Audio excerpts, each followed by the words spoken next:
Hello, everybody, and welcome back to History of the W. This is episode 10. We're really getting on a roll here. We have a really good special guest tonight. Really looking forward to talking to this guy. We haven't seen him in quite a while and catching some of those funny stories. And just excited to be here again today. George, what do you say, baby? How's it going? Going great, man. I'm really excited to get this guy here, Clarence Giles, or C. Giles, as we call him. Was great, great teammate, great person.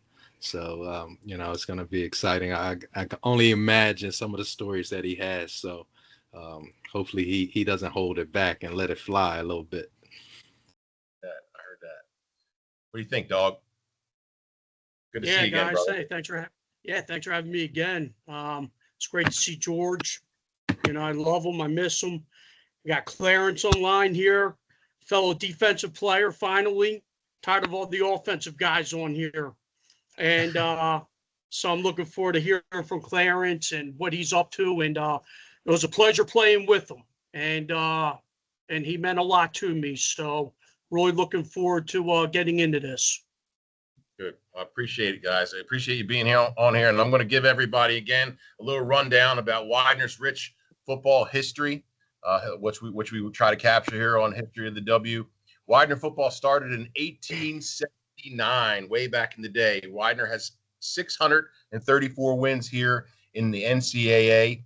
Only 53 other college programs in history have over 700 wins. Widener sits at number 41 all time on that list. I'll give you a little roundup of who's surrounding us. Tied for 37th right now is the University of Delaware and Army. 39th will be the Miami of Ohio Redhawks. Number 40, North Carolina Tar Heels. 41, of course, W, baby, the Widener. 41st, Colorado, and 42nd is Utah. That's some serious company right there. Big-time programs. Widener's fourth all-time in Division III in wins, behind Mount Union, Wittenberg, and one of our old nemesis, W&J. Wabash is right behind us at 725. We have an overall win percentage of 614, 2 national championships in the 1977 and 1981 seasons, and over 20 MAC championships since 1975, 2 of which were earned by all the participants on tonight's call. To introduce our guest today, Mr. Clarence Giles, C. Giles. This gentleman here, from 1993 to 1996, was an outside linebacker for the Pride, team captain in 1996. Clarence Giles is third all-time in tackles at Widener with 308. He is Widener's all-time single-game tackle leader with 21 in a game in 1996. Versus King's College. That's November 2nd, 1996, guys. That's a 30-year-old record. Clarence was a 1994, 1995, and 1996 All-MAC first-team linebacker. He's also a co-SIDA All-American honorable mention in 1996. Former head coach at his alma mater at Laurel High School. A wrecking ball of a linebacker for the Pioneers during a time when our defense was absolutely stacked with talent and multiple All-Americans. Listeners from History of the W, I give you our brother, Clarence C. Giles. How you doing, bro? I'm doing well. Thanks for having me. Thanks for making me sound larger than life. This is a humbling experience and humbling opportunity to be asked to come on to the History of the U. So I'm glad to be here to talk with the old guard. Appreciate having you, bro. Appreciate having you. We like to kick off a lot of these conversations, Clarence, with pretty much the same question that we ask everybody, and be crazy. It's crazy how some of these answers come around, but the first one we'd like to say is, how were you recruited? How did you find your way to Widener? Actually, it was this little short crew cut guy, military cut guy, Dave Wood, showed up at my high school. I my recruitment process was crazy because I've been recruited. I was being recruited by Boston College, Maryland, Dal State, Westchester, and then when that didn't pan out like how I wanted to, Frostburg was really interested in me. And they actually put me on a bus and took me out there. It's a very scenic place, hilly. So Uptown's really on top of the hill, and actually gave me a heck of a financial aid package. But I just didn't like Western Maryland out there, and so the coach had called me that following Monday after I came back from visiting Frostburg, and I told him I was going to Widener. He actually hung the phone up on me, um, and so that's my journey to Widener University. Yeah, you must have been on the same recruiting trip that I was that Woody was on for me, because he must have hit Sally's and then went down to Laurel. So he was my high school. My high school was in Wilmington, Delaware, probably an hour or so north or whatever from Laurel. And he's the one that showed up to visit me and a few other guys, and ended up pulling in me and Ademski from Salesianum that year. But yeah, it's good. So, but what drew you really to Widener though, besides just the scenic route, it's the scenery of Chester, Pennsylvania. I mean, it was closer, and like I said, I really did not like the hilly piece. And I had went to my recruiting visit at Dal State, and my buddy and I, he ended up going to University of Delaware, but he and I didn't make it. We didn't even make it to the party. We got so intoxicated. We didn't make it to the party. So after my recruitment visit, I go home to my mom, and she asked me what I think, and I said, I don't, I don't know if I don't know if I'm gonna make it at Dal State. And so then again, not liking the scenery out to Western Maryland. I said, I'll give Widener a try. Very cool. Very cool. Yeah, well, we're glad you did, but you racked it up. Glad you did. Oh man. So tell us a little bit more. Tell us a little bit more, Clarence, about your overall experience. I mean, obviously you racked up the awards. We had some great success as a team, but what was your experience like, just personally, in terms of how things went, how you saw things? You obviously were there for the entire time, just about for Hubett's era. I guess your senior year was his last year, right? So how did that? How do you think that ended up? I mean, I think my experience at Widener um, was a great experience for me, to be honest. One of the reasons why, for my personal kids, right, that I didn't want them to go to a school that's 20 minutes away. I wanted my kids to go away because what Widener afforded me an opportunity to grow up and grow up, meaning have more cultural experience, to see people from all different walks of life, see people from Asia, Africa, see people from Philadelphia, DC, California, Colorado. So basically going to Widener really gave me a good culture experience from someone who's from a small town.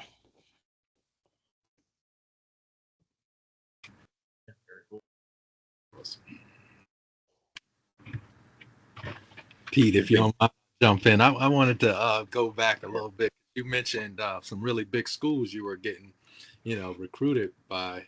Um, unlike me, I don't think you didn't get hurt. Like I got hurt my senior year, and I was getting, recruited, big schools as well, and that changed, the outlook of where I was going. But if you don't mind elaborating, like what turned things around for you, like why not, like why not those big name schools? That's a good question, George. Here's what happens, right? I'm a linebacker, and I'm 5 foot 7.5. Okay, and so um, what happened was come to, it wasn't like they were saying no, but they weren't actually saying yes as well. And looking and wanted, and I'm part of me, I wanted to play pretty quick. Um, and just thinking that all, since Little League, I've always started like and never not been a non-starter. So that piece there. Now I will say this, and my mom was real instrumental in this. After my freshman year, after I started the last 5 games, I came home for Christmas break. And my high school coach says, "Hey," because legendary Coach Collick, he's the winningest college coach at Dow State. He says, is Bill's still interested in you, and he's like, and the Westchester guy says he made a mistake. So after my freshman, after the first semester of my freshman year, I contemplated transfer into either Dell State or Westchester. And I went home and I'm thinking my mom's going to be excited. And of course, she kind of looks at me and she says, "The only thing about it, Clarence, is that you already know what you have at Widener. They're talking really nice now at you, but are you going to be able to start when you go to those two places?" So it really came down to where I thought I was going to get on the field the quickest at, George. Yeah, no, that's good, man, because a lot of people go for the glamour, like, hey, I'm gonna just, they don't think about that, they just think like, hey, this is a great big school, and then you get there and you're a small, small fish in a big pond. So yeah, no, you definitely made the right decision. Um, and speaking of which, so when you came on campus, and started camp and all, what was your thought and what went on like your first year, like how did how did things escalate? Well, actually, when I came on campus my first year, the thing that stuck out with me the most is one, I'm coming from a high school that has a total of 500 kids. So at football camp we have 40 kids. So I'm coming there and we have like 200 and some kids. And to get reps, people were actually fighting and elbowing each other just to be first in line. So that was kind of ironic to me. But then just looking around when we did, the first few days where you do your 40 and you do your 110s and you lift, um, that seemed to be on par to what I've been doing. So that piece wasn't a shocker. The biggest difference was just when I look at the back of the linebacker line, there's like 15 people in line. Where I'm from, you might be lucky to have two or three on a good day. Yeah, that's a big So shocker. Clarence, For yeah. sure. So I know when you came in, they're trying to build a winning tradition, right? When we came in '94, I guess we surprised everyone in the MAC, and then in '95, it wasn't so much a surprise anymore, but there was a big shift, right? So '94, we did what we did, and in '95, do you feel, because offensively we changed in '94, '95, the scheme, if you will. When we had '94, we had George and Anthony Gossett just pounding the ball down people's throats, and that changed in '95. Do you feel there was much change in the defense from '94 to '95? No, I think the biggest difference is that we got better in the secondary from from from that for those times periods. My first year there, I feel like up front we were pretty solid. I think where we need upgrades in was the D backs, and of course, then Antonio Moore comes along and has a record breaking year, 13 interceptions, and I think from a secondary standpoint, right, we just got better there. We talked to Antonio last month, and we were talking about that, and we had felt during that general time frame that the D-backs were always the weakest link, I guess, on the defense, right? The front up front guys, the guys in the box were strong the whole time, pretty much. And then from '94 to '95, we lost several guys that were literally irreplaceable. I mean, we lost Scarpati, we lost Jimmy Clements, we lost OJ. So these guys, these all all American type players. So it was really tough and then Antonio on top of it, right? So we lost 4 key people between '94 and '95 on the defense that were tough to replace. And the defensive guys took a little bit of the front end of some of that. That's just understandable. I mean, it makes sense. But George and I, coming from the offensive side of things, we saw things differently, because they changed everything.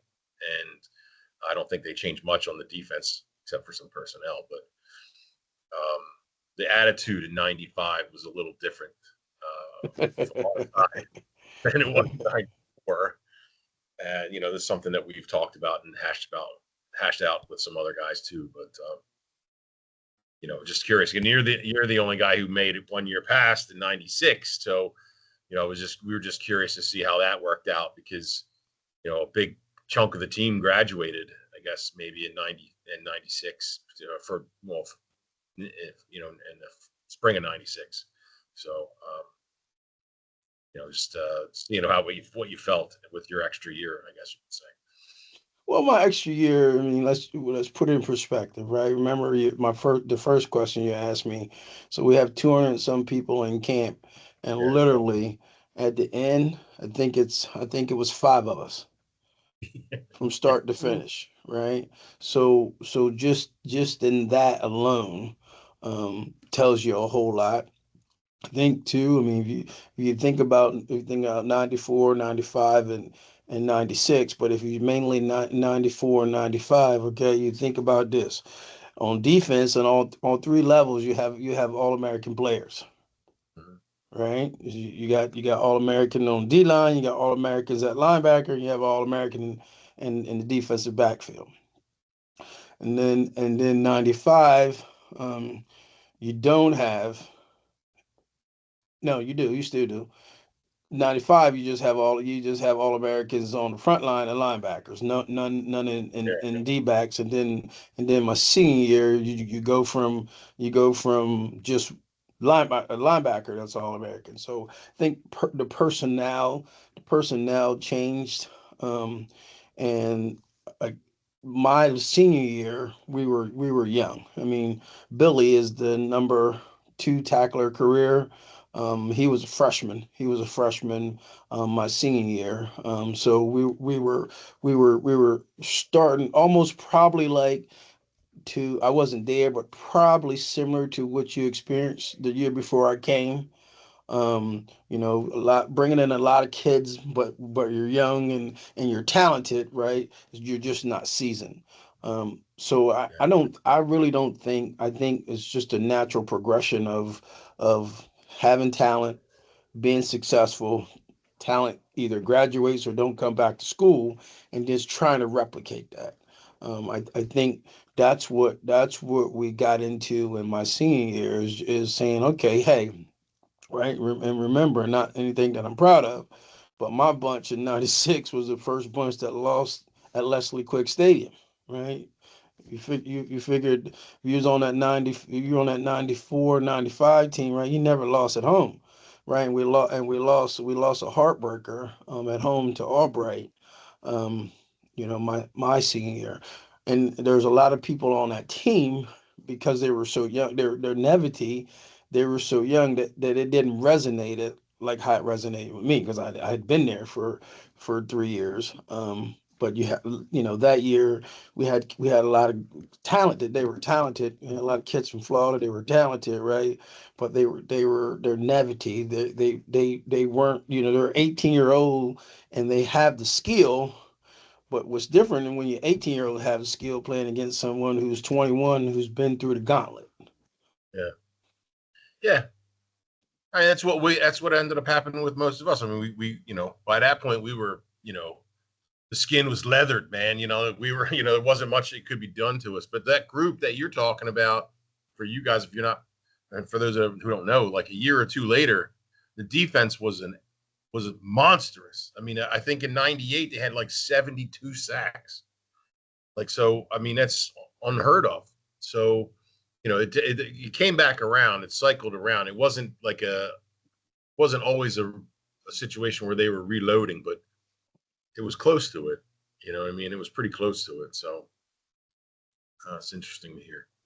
Plus, I think too. I think if you ask me about this, like the state of affairs that Widener's football is in now, right? Because basically, college is a money making business.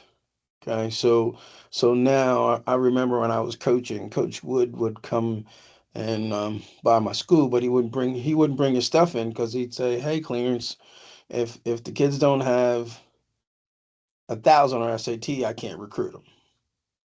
Right. And so, really, do you know what Rodner was really telling the head coach?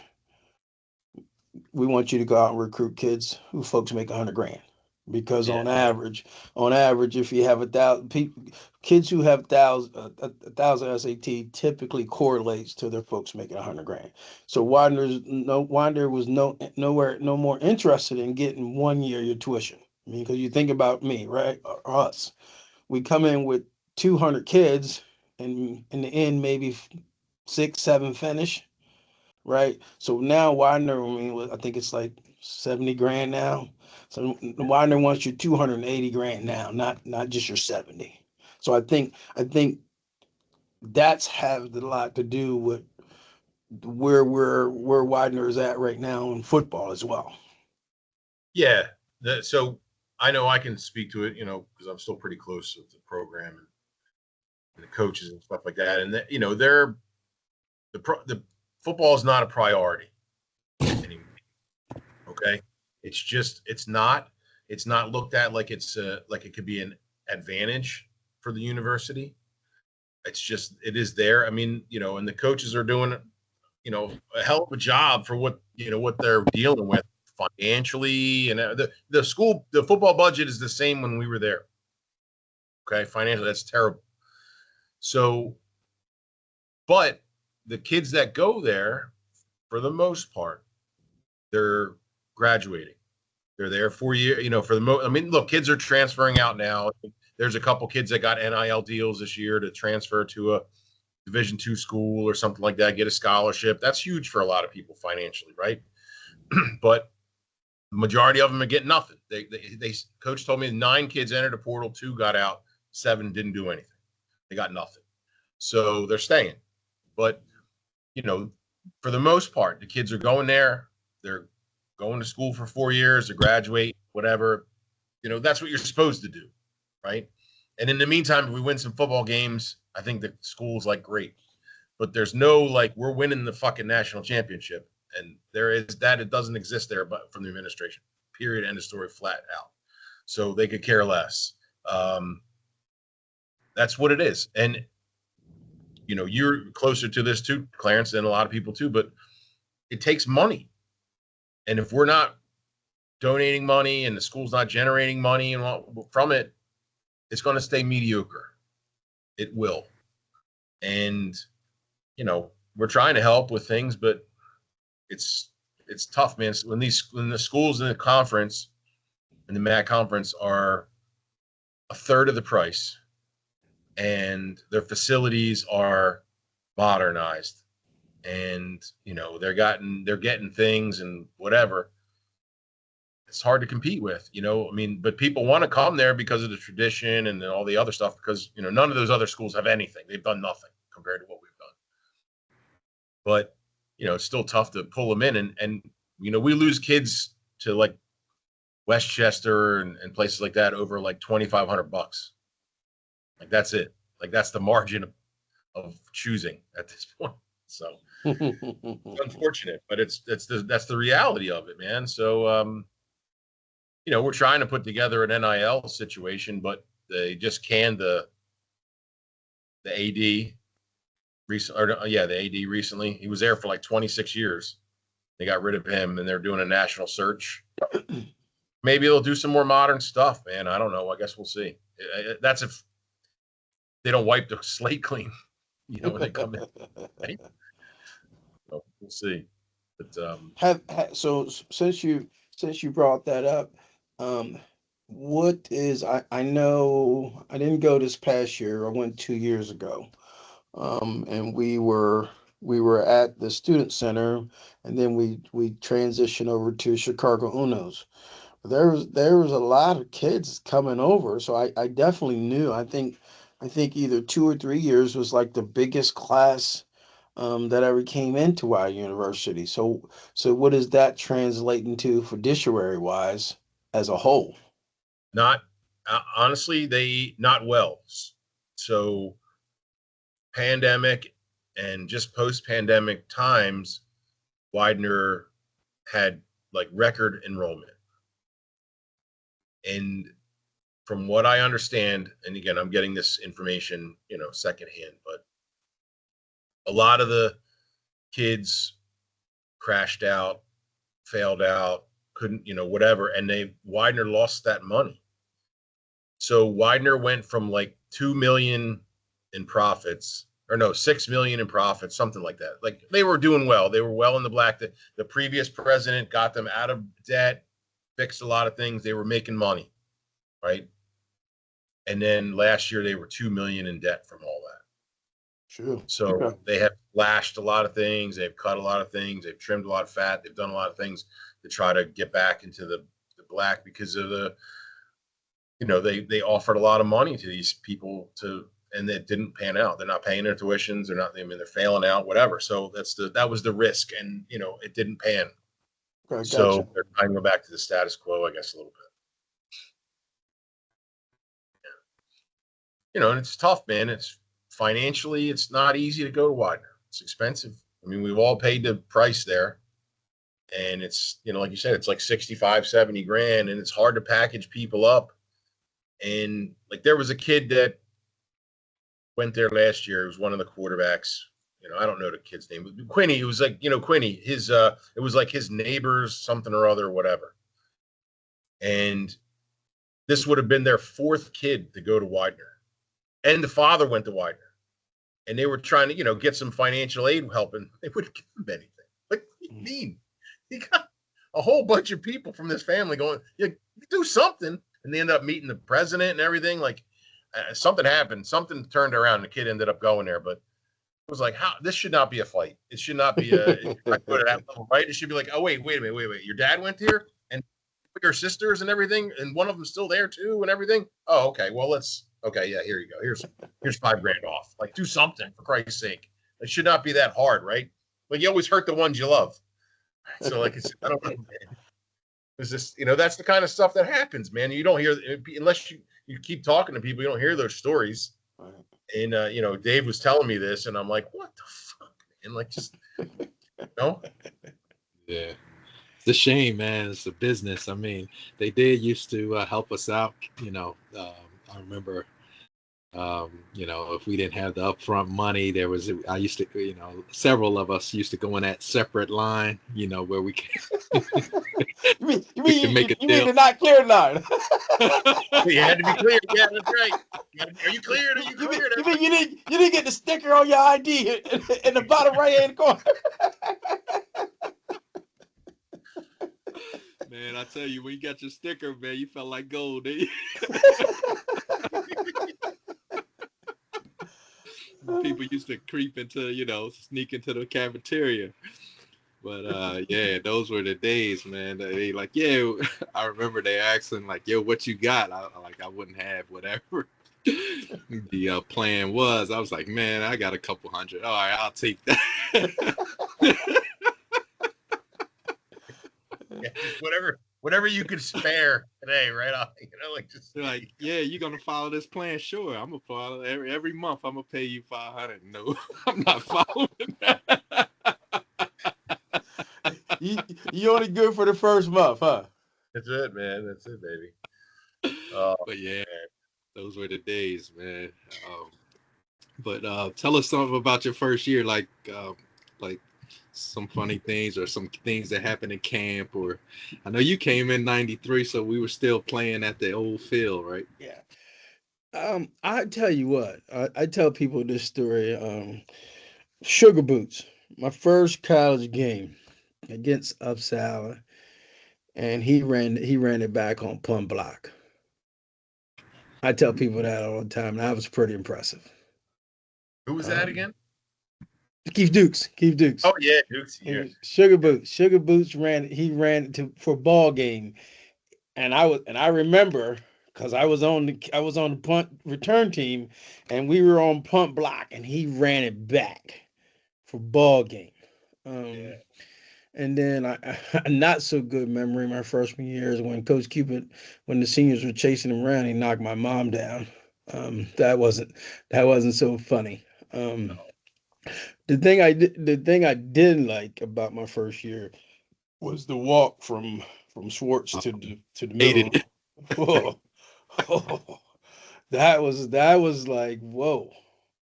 That was real different. And then even though I came from a small school, facility wise, our facilities were good. So being in the armory during the pregame and halftime was nowhere near what we used to have when I was in high school. Um, but other than that, man, I can't complain. I mean, I had a ball. And I think my freshman year was the precipice for what was coming for the next 2 years. I think we were figuring out one, how to be a team, two, how to win. And the question that you asked me earlier about I think we went from being the hunters in 94 to the hunted in 95, right? And so being able to maintain, okay, we were good when we were chasing Wilkes, okay, and then now we kicked the door down, and now everybody wants to beat Widener. So again, for me, my freshman year, besides the little oops, I mean, was really good. And like I said, after that, I really contemplating going to Dell State or Westchester. Yeah. Did you ever actually do anything like any research? See with those schools, meaning like since then, like did you look at how those schools, Del State or Westchester, did in 94, 95, 96, record wise or anything like that? Did you ever look that up to see what Um, you're making happened, you know? no, I mean, I think me staying was probably the best for me. I mean, because one, our, my goal was to be a professional football player, right? And the one thing that I remind people about all the time, right, when they say, they laugh or they'll say, "Oh yeah, it's because you went to Widener," right? And I said, out of my graduating class, right? And you got to understand that Corey, the DN, right, was being recruited by, well, we were all being recruited by Boston College. But it came down to him and Marcus Denby. And you probably don't remember Marcus Denby, but if you remember the scandal that was on ESPN, the guy that betted against Boston College, that was Marcus. And he beat Corey out for a scholarship. So Corey and Aaron ended up getting scholarships to University of Delaware to play football. Out of the three of us, right? I'm the only one that got a chance to try out for the dream. I went to the Eagles combine. So I think my decision. No, I don't think. I know my decision at Dakota Widener was very instrumental on so many things, and in particularly me trying to accomplish my childhood dream. Um, and she's upstairs now, but I remember sitting in the towers at UD, and then my phone didn't ring, and my wife now, she was my girlfriend then, she starts crying and says, "Well, what are we gonna do next?" I said, "I'm gonna get a job for what I went to school for." And That's what I've been doing, and this is my 29th year. I'm going back next year and see if next year is going to be my last year or not. Me going to Widener been very instrumental to me as my professional life, and me as just a lifelong learner, as a dad, as a husband. Um, I don't have any doubts. I don't have any regrets. People ask me all the time. I'm real fine with my decision to be a Widener Pioneer now in Pride. It's awesome. Always a pioneer. You know, a lot of people are still upset at the name change. It's been 10 years, so you know, just get used to it. It is what it is. But yeah, I think you made the right move. See, I mean, look, it's like we were talking before we started recording. I mean, everybody that plays this sport at one time, when they take their helmet off, that's it. It's over. There is no replacement for the sport. You know, you can play old man baseball and basketball and golf and all these other things, but there is no other alternative for football. It's over and it's over. And then you go to work. You know what I mean? Tom Brady's got a job. You know what I mean? It's like, you know, he got to play a little longer than everybody else, but he went to work too. So you got to figure out what you want to do with yourself, because it's unfortunate, but that's the way this thing. And that's what makes it the best. You know, you get this short window with it, and some of us got to play a little bit longer than the vast majority of the rest of the world, and you know, just savor it a little bit. You know, so. But yeah, you made the right decision, bro. You know, he tore it up. You know, tore it up. I'm glad we didn't have to get tackled or have to block you every week. I know. Look, I know. I never got diagnosed, but I know I've had concussions, and me and you would have busted each other's head a lot more. That would not been good. You wouldn't have been in the position we're in right now. But let me ask this: how do you feel physically, Pete? Me personally, I'm okay. You know, I know my, like, you know, my knees are giving me problems. I've had shoulder problems. I dislocated both of my thumbs. You know, like this one goes way, like, all the way back. You know, so I'm all right. I mean, I don't think I've had any like side effects. You know, CTE stuff or whatever. I mean, I don't notice anything. I mean, my family's not like, hey, you're raving psycho today, you know, whatever. But no, I think I'm fine. I mean, I'm, you know, 51 years old, man. You know, I put a lot of miles on my body, and I was bigger than everybody, heavier than everybody, and I weigh less now than I did when I played at Widener, so that's at least something. But you know, I don't look like George, fucking asshole.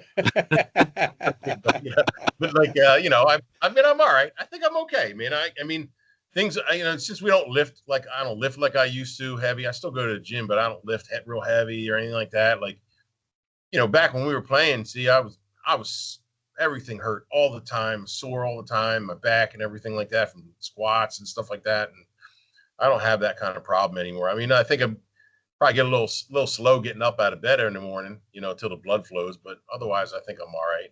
I ain't running no 110s no more. Right now. How about you, Mad Dog? Yeah. Yeah, I feel, bud. You know, I mean, gonna be 52 here in next month, and I had 17 surgeries, and you know, that's the price I had to pay. You know, kicking the shit of our starting O-line every day. You know what I'm saying? You know, and you know, getting them ready. You know, and so now I'm hanging in there, Clarence. You know, I feel it. I don't regret any of it at all. I'll tell you, you know, my son, he's going to be 16 in June, and he plays football and wrestles, and he's now going through it. But I don't regret it. You know, I'll tell you what, the brotherhood that we had, the fact that I probably could have went, I know I could have went other places and actually got a lot more playing time than I did, but I wouldn't have been as successful at the other places. But the camaraderie that we built, I got along with everyone, right, on campus and on the team, and that meant more to me than anything. And to see you guys out there on Saturday doing your thing, knowing that, you know, I had a piece of that park during the week. And then I had the opportunity to go back and coach at Widener for 5 years. with Coach Wood and Gilly and Signer and all them, and that was awesome too. A great experience, and two bachelor degrees from Widener. I got a master's from Widener. Um, but I go back and I look back on those trials and tribulations, of playing, and they're the best times in my life, man. So, regardless of the injuries or the hurt or dragging out of bed now and you're feeling it, it was well worth it, man. I'd do it again. I'd sign up for it again if I could. Yep. And G Jones, you and I, we've already had this conversation. Yeah, no doubt. It's funny looking back. So 93, when we went to 94, by that time we were like, if you look back now, we were a freaking juggernaut, right? you talked about the personnel a little bit, man. But if you think about it, like, because we had the most All-Americans on defense. Pete brought this up before too. OJ, you, um, we had Blaze, Blaze, Antonio, yeah. Who else I'm missing? But and on the offense, Braxter, Vic, Amy, but if you look at the personnel, it was crazy. So we had a lot of battles. We talk about practice. By the time we got to the games, it was easy, right? So what did you like? I can't even imagine like facing us how good that offensively and it was just great on both sides. What was your thoughts like think about 94, like going into that year? Like, well, let's go here, right? Because iron sharpens iron. Okay, so first and foremost, right? In the backfield, the major backs, you and Gas, right? And of course you got Barnesy and you got Staggerwalt. You got fullback by committee. And then you have this one cat that comes off every now and then called Rob Sound Little, right? So you're gonna have your hands. You're gonna have anybody gonna have their hands full. So to practice against that every day, you don't have any choice to get better. And then what's different back then now, the Pete and them could cut, right? You can't cut anymore. So you know if I'm honest, the biggest thing for me is when I went from high school to college is being cut. And I'll be honest with you, the person who cut me that made me laugh the lot is Big Dixon, right? So I remember they run a pitch, and I'm not thinking he's gonna cut me. Well, he cuts me, and I flip on the top of my head, and are you kidding me? He like 400 pounds, and he cut me. Like are you for real?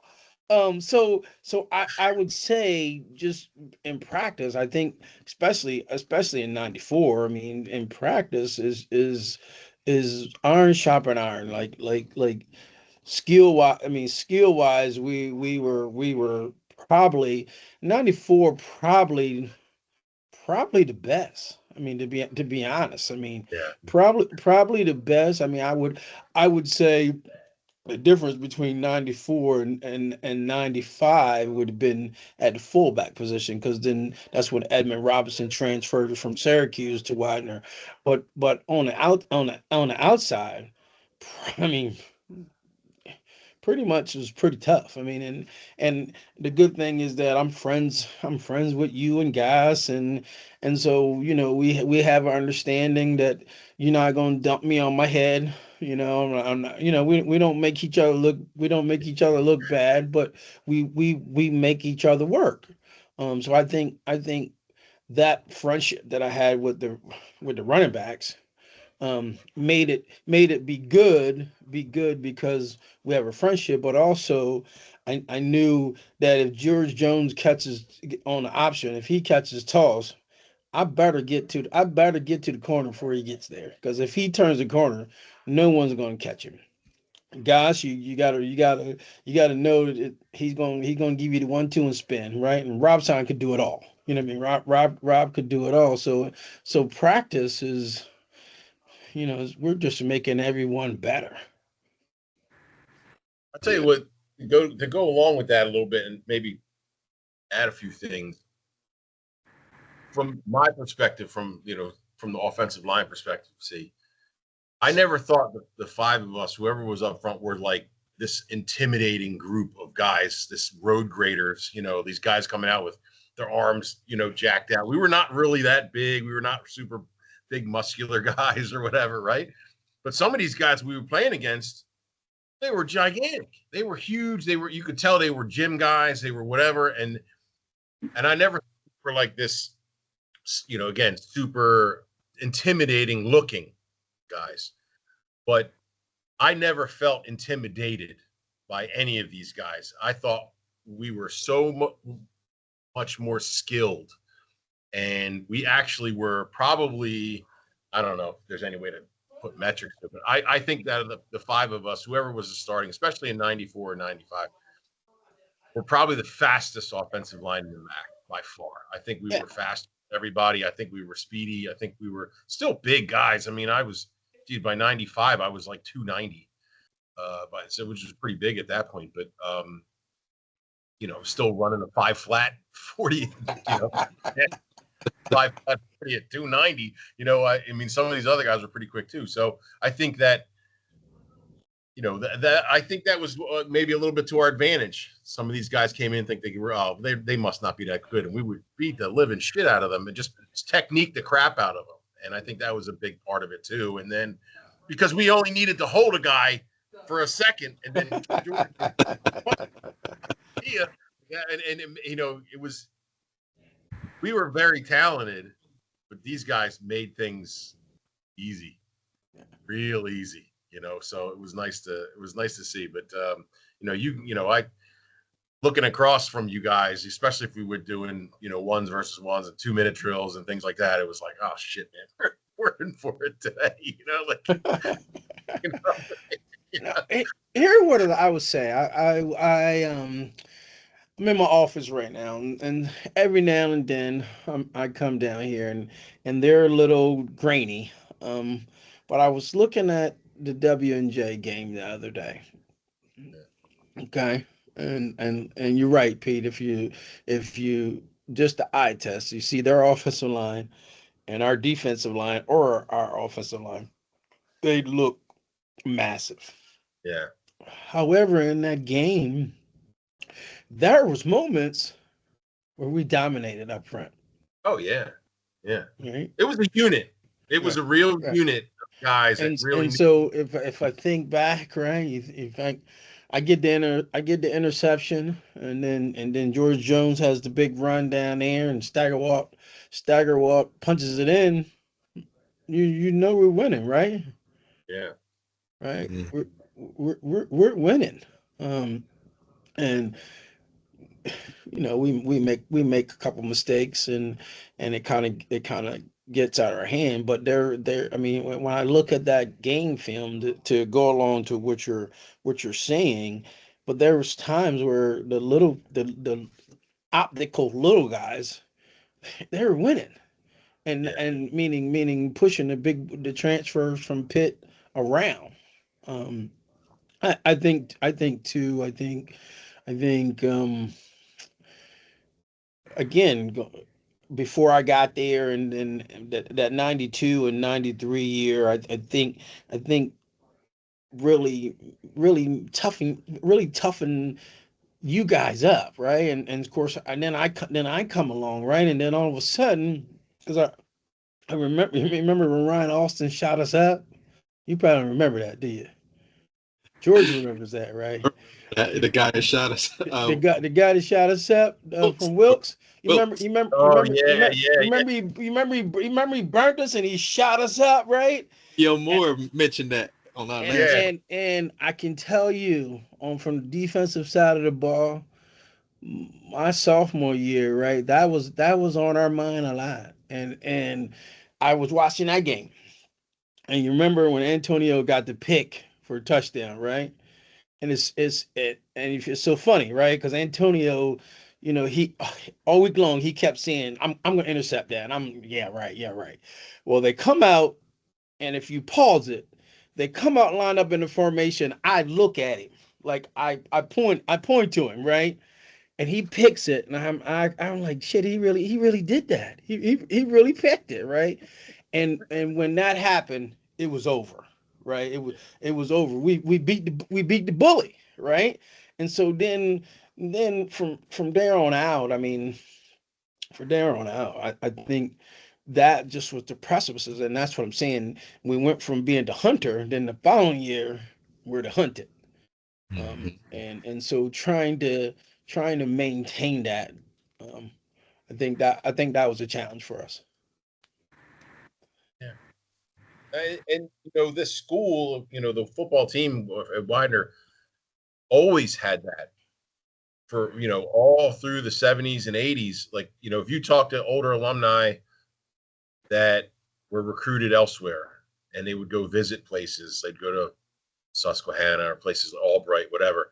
I remember it was his name, Al Azari, his name was. I think he was maybe 8 or 10 years older than us, and he said he went to Albright and he was recruited there. He's walking through, and they had on a blackboard. They literally had a sign on a blackboard that said, "What have you done today to beat Widener?" And he's like, "Why am I here? I'm going to Widener." Wow. I mean, he literally said, "Forget it. I'm going to Widener," and then he did. He was like an All-American defensive back or whatever. So like, Tells a lot about our reputation. yeah, that's the rep that was there for decades, and they need to get it back. They need to get it back. I mean, it can be done. It just going to take a little bit. It's a different approach than it was when we were all there, and we were pulling kids from everywhere, and one semester wonders and a few other things. I mean, you like to see the kids go to school and graduate and do all that and be good citizens, right? I mean, that's all part of it. But look, throw a couple killers in there somewhere, we can be a good team.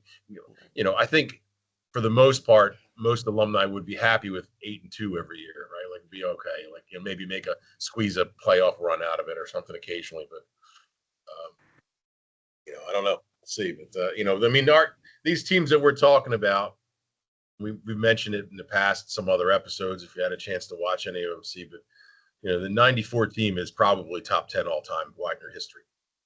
Even though we didn't win the national championship, we probably, we argue that, I think if Vic wasn't hurt, we probably beat WJ and maybe make a run at it. But we just that season, that game, we beat ourselves. They didn't beat us. We gave up. We had a few mistakes. They made no mistakes, and that was it. We just lost. So Yeah. Yeah, I think for me, I know '94 was like, I don't know, it was awesome year. I don't know if it felt this way to you, see, but it felt like easy when you got in the games. It was just like, we knew it. Like the confidence was there because we've been through the process, '93, um, you know, coming into it. Yeah, we knew what everybody had. We knew what we had. Um, I talk about this, me, Gossett, Robson, I had to get mine. When I get the ball, you had to get yours because you weren't seeing the ball that much. So literally, like, I would do visualization on the field, like, okay, where I'm at on the 50. All right, this is about to be a 50-yard touchdown. That's just the confidence that I would have. Yeah. And then by halftime, I'm drinking Gatorade on the side. Did you feel that way? Did you feel that confidence and that, like, in '94, like, man, we felt like unstoppable? Yeah, like I said, 94 was, well, again, special because again, I'm going back to what I'm saying, because we were hunting. So there was, and from my standpoint, we didn't have anything to lose, right? And again, that's what I'm saying. I think when we went that following year, right? Because you think about the following year, right? We're ranked in the top 20, right? The expectation is that Widener, we bottom line, we almost made it to the national championship my sophomore year. By golly, we're gonna at least match that, my in '95. So think that piece there. And then of course in '95 we don't even get out the first round up at Lycoming. Yeah, it was again. That's where we go back with. There was a different attitude. It was a different headspace. Situation with George and Anthony and a few other things, and just the changing of the offense. And I felt like, Cubitt looked at things differently that year. Approached it differently. It was, again, like you said, we had nothing to lose in '94. We were ahead of schedule, and now all the pressure was on to do better. And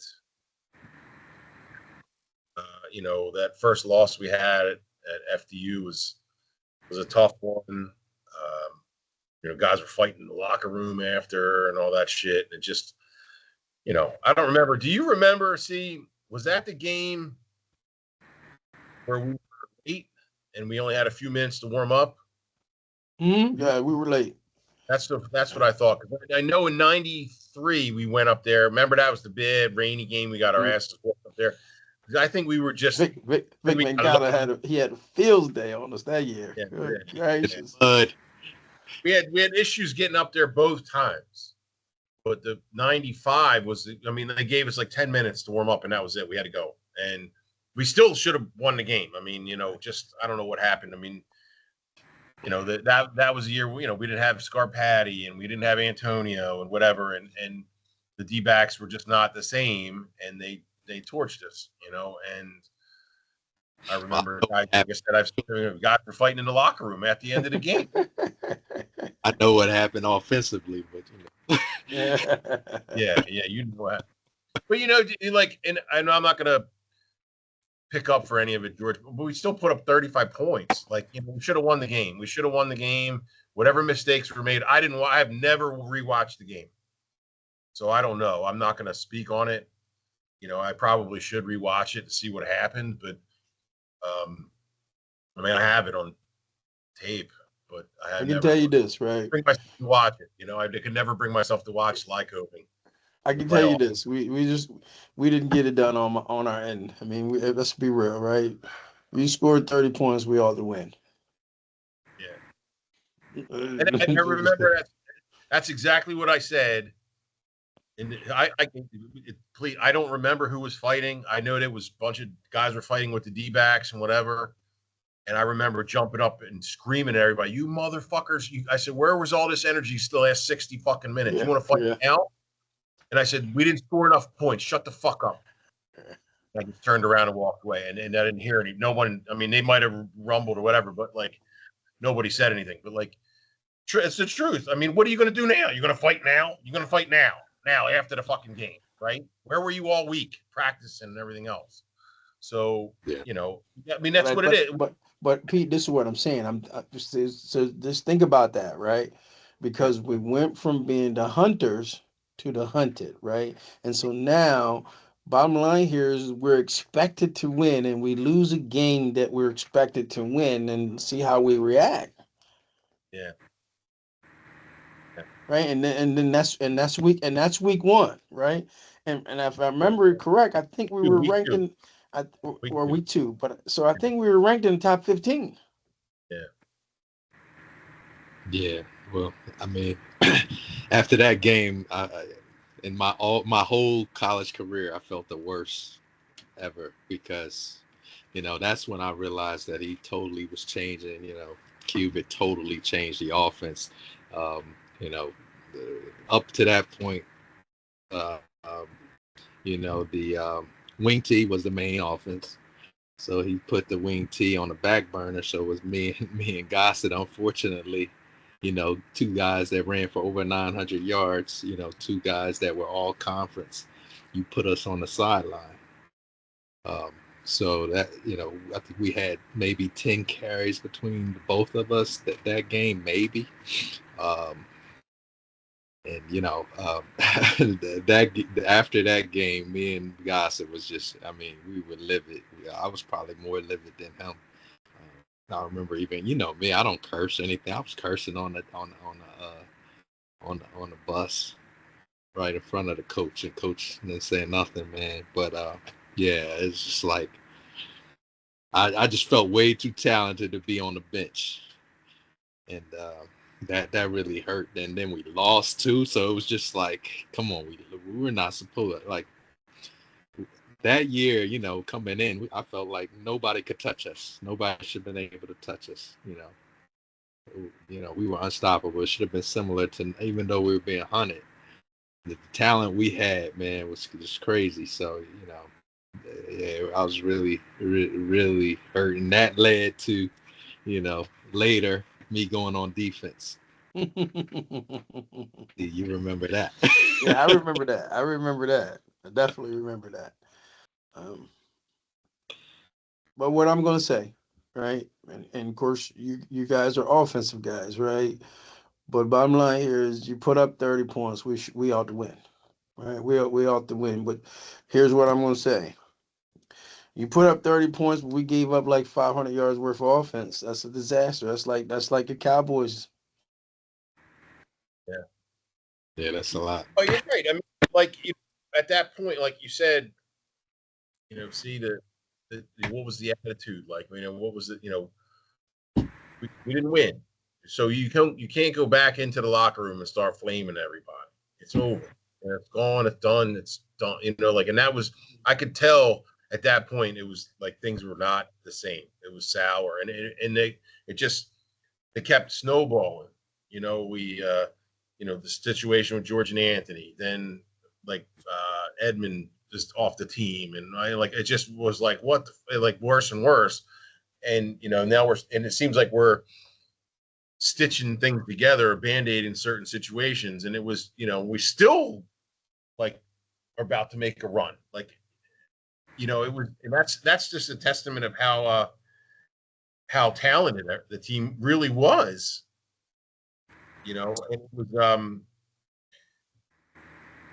they couldn't get it really together. You know, because we you know, I think we could have really made a run. You know, and you know, if we were just, maybe we would have stayed with what we knew, or I don't know. I feel like, how do you put George and Anthony on the bench after that? Like, how do you do that? Like, how do you? I don't understand. I've had my own issues with Cubit. I was in my own space. I mean, he did not favor me that year for whatever reason. I don't know. I mean, he there was a practice where he absolutely just ripped me in front of the whole team or the whole offense, and I told him to fuck off in front of everybody. And that felt like I was super respectful to everybody, and he gave me shit for 4 straight years, but it was always felt playful up until that point. And Do you you know, think it was getting? Do you think it was getting realer for him? I would say so. I mean, look, and I say this jokingly, but it is very true. That guy was, you know, feeding his family off of people like you and I. Like, you know, we're just young kids, you know, whatever. And, you know, they're just, you know, he's taking care of his family off of, you know, guys that are, you know, drinking all weekend and whatever, and hoping that they show up to class and last all 4 years and, you know, whatever. I mean, so I can see that it was probably getting real for him. And he was, you know, hoping by that point to have gotten an offer to go somewhere else, which, look, he was talented enough to do it. He did it. I mean, he went to these big schools and he made the big money and whatever. It was there, right? But you know, my biggest of all those things that happened, all the negativity that he did give everybody, you know, move it up 10 yards and all these other things, and he treated people like, you know, crap in a lot of ways. The one thing that burned me absolute most, see, was at the end of the season. We finished the season. Every season, what did we do? We met with our position coaches, and we all met with him individually. Didn't do with us. He did what? Did not meet with the senior class at 95. Okay. Okay. We were our first freshman class. We did all that fucking work. We did all that. To me was like, you don't have 10 minutes for us? I never spoke to him again. It's been 30 years. I've never talked to him again. Like I was soured on that. Like, you got to be shitting me, right? Like, and it bothered me. It really bothered me. So, again, a very different place, a different space in that year. So, Gotcha. yeah. Yeah.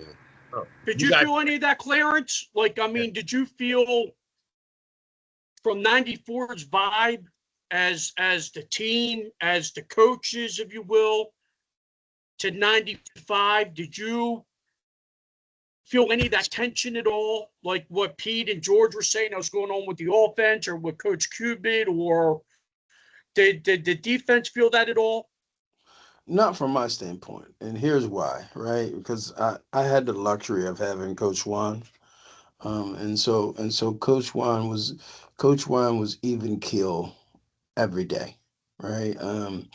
The way Coach Cupid might have cost an offensive player, Coach Juan never handled defense like that. So from on the other side of the ball, Coach Juan was a coordinator, and if you didn't do what you're supposed to, Coach Juan's he was going to get on you, but he had a way to do it, to get on you where you understood that he was trying to make you better, not as Pete was explaining, and Coach Cupid would yell out and call Vic mental midgets and stuff like that. Coach Juan, that wasn't Coach Juan's coaching tactic, right? If Coach Juan was going to yell at you, that it was going to be in our defensive conference meetings. But when he yelled at you, it wasn't to humiliate you. It was more about to make you better. So for us, the other 11 on the other side of the ball, I mean, hell, remember we gave up 500, right? And he let us know. He let us know that Monday that this can't happen, right? Because you know what happens. I know what happened, right? We gave up five. Coach Cooper gives him the devil, right? So then in his mind, he's got to say, okay, what am I going to do with my 11 to one, not give up that much yards, two, to be better, right? And so from my standpoint on the defensive side, right, the way Coach Juan handled it is different than the way than Coach Cupid handled it. No. No, I think that's very true. I mean, I think we've all had enough interaction with Coach Swan, even limited capacity, to know that he was not the same. He wasn't out there to insult you. That was Cuban handle. But but what I'm going to say is I think we're all in. I mean, we're all where we're at in our career, right now. I can tell you, with knowing that I have the availability to wake up tomorrow and say I don't want to work anymore, my attitude now about work is different than it was 10 years ago. And the reason why I'm saying this is that I think if we look at the state of college football now, I don't know how you feel. I'm very disappointed, right? But I think the state of college football right now is more conducive for Coach Cupid and not Coach Juan, right? I think Cubes, and he did it. Bottom line, Cubes didn't want to be at Widener, right? This is a stepping stone for big yeah, time, where Coach Swan was more comfortable being at Widener, right? Right? And so I think, you know, if I look at the totality of everything and say, hey, I didn't like Coach Cupid's style, right? But I understand what not to say it was right, but I understand what he was trying to do, right? And I think that's what I'm saying to you. I think going back to everything, right? Because look at what he had, right? I think he's saying he know what he had in '94, right? And let's be real. If we're adding a D1 fullback, in his mind, he's thinking that we should be what? We should be better, right? Yeah. Now, the challenge, and this is a coach speaking now, the challenge with having a lot of talent is how you're going to satisfy that talent, right? And Pete, I'm appreciate you being honest with me, right? And thinking, and you're saying, hey, Clarence, we were his first recruiting class. He didn't meet with us, Yeah. right? And so and thanks for sharing because I didn't know that. So that even fits in the way that I'm thinking that hey, I'm here to do this. Whereas my guy, I don't think his thought process was to progress to a different level of coach. So I think because of his thought process and what his career goals is was a difference in the way he handled us. Yeah. No, that makes sense. Yeah, he definitely was. I mean, when you think about some of the good things about Cuba, his recruiting, he could talk you. He's a salesman. He got all the talent there. I even think about myself. You know what I mean? I literally laughed at him when he came to see me. Even though I had tore ACL and still had some D1 mosing around. But he I talk about this tactic that he used to get me was funny because he came to my school and gave me a application. He said, hey, fill this out. I took it home. I balled it up because I had no intention of staying close to home and no intention of going to Widener. I balled it up, but something in me did not allow me to toss it in the in the trash. So he comes back the next day, I think it was, and he talked he didn't come to me, he went to my counselor and said, hey, George didn't fill out this application I told him to fill out. So guess what? I get a call to the office. We're down here. Yo, why didn't you fill out this application? I'm like, oh, man. I'm thinking this joker just on my back. I'm going to go ahead and just fill this out and get him off my back. Fill it out. I turn it in. The next day he calls me, George, you're in. I'm like, I'm still laughing. I'm like, okay, I'm in, but I'm not going. Yes, you are. Little did I know, right? Yeah. But So that like guy, I he said, knew how to get you. He knew what buttons to push and everything of that nature. That's how he got all the talent there. So I give and him then cool. and then in the end though, right? Look what happened, right? They pay him $1 million to get going, and then off Lovey $3 million, Mm, right? So he takes over at Illinois, right? He's the head coach for maybe 6 months. Here you go. Here's your million. Now we're gonna get rid of you. Here's your $1 million. Be happy. We're gonna bring Lovey and pay him $3. yeah, he No, made. I think I kind of try to think about it occasionally, see like, you want to do better for your family, right? You want to make money, you want to do this, that, be comfortable. And I wonder if he ever thought, oh, if I'm ever a big time coach, am I going to be able to win those, titles like, Division 1, national championship or whatever. And I don't know if he ever, and sometimes I don't know if those coaches give a shit. They're just making the money and they're having their career and they're doing whatever, right? Especially now today in today's world, right? Where they're like, look at all those coaches that played Penn State this past season. Like, so, but I wonder if he thought I can win a national championship here. I was because he danced around a national championship with Delaware, when he was a player. So Well, no. Let's be real. No, you no, know, no, no, no. Coach Warren came and took his job and made him an All-American. Let's be honest yeah, about that. yeah. No, we know. Look, that's fine, and that's okay. I mean, but I wonder if he thought I could win a championship here, and then get to a Division 1 job and make big money and just ride it No, I out. think I You think I think win. I think yes. Yeah. I think, and that's what I'm saying to you. I'm thinking here, right? Let's go here, right? Let's go back. Okay. What was your record in '92? 3-6-1. 3-6-1.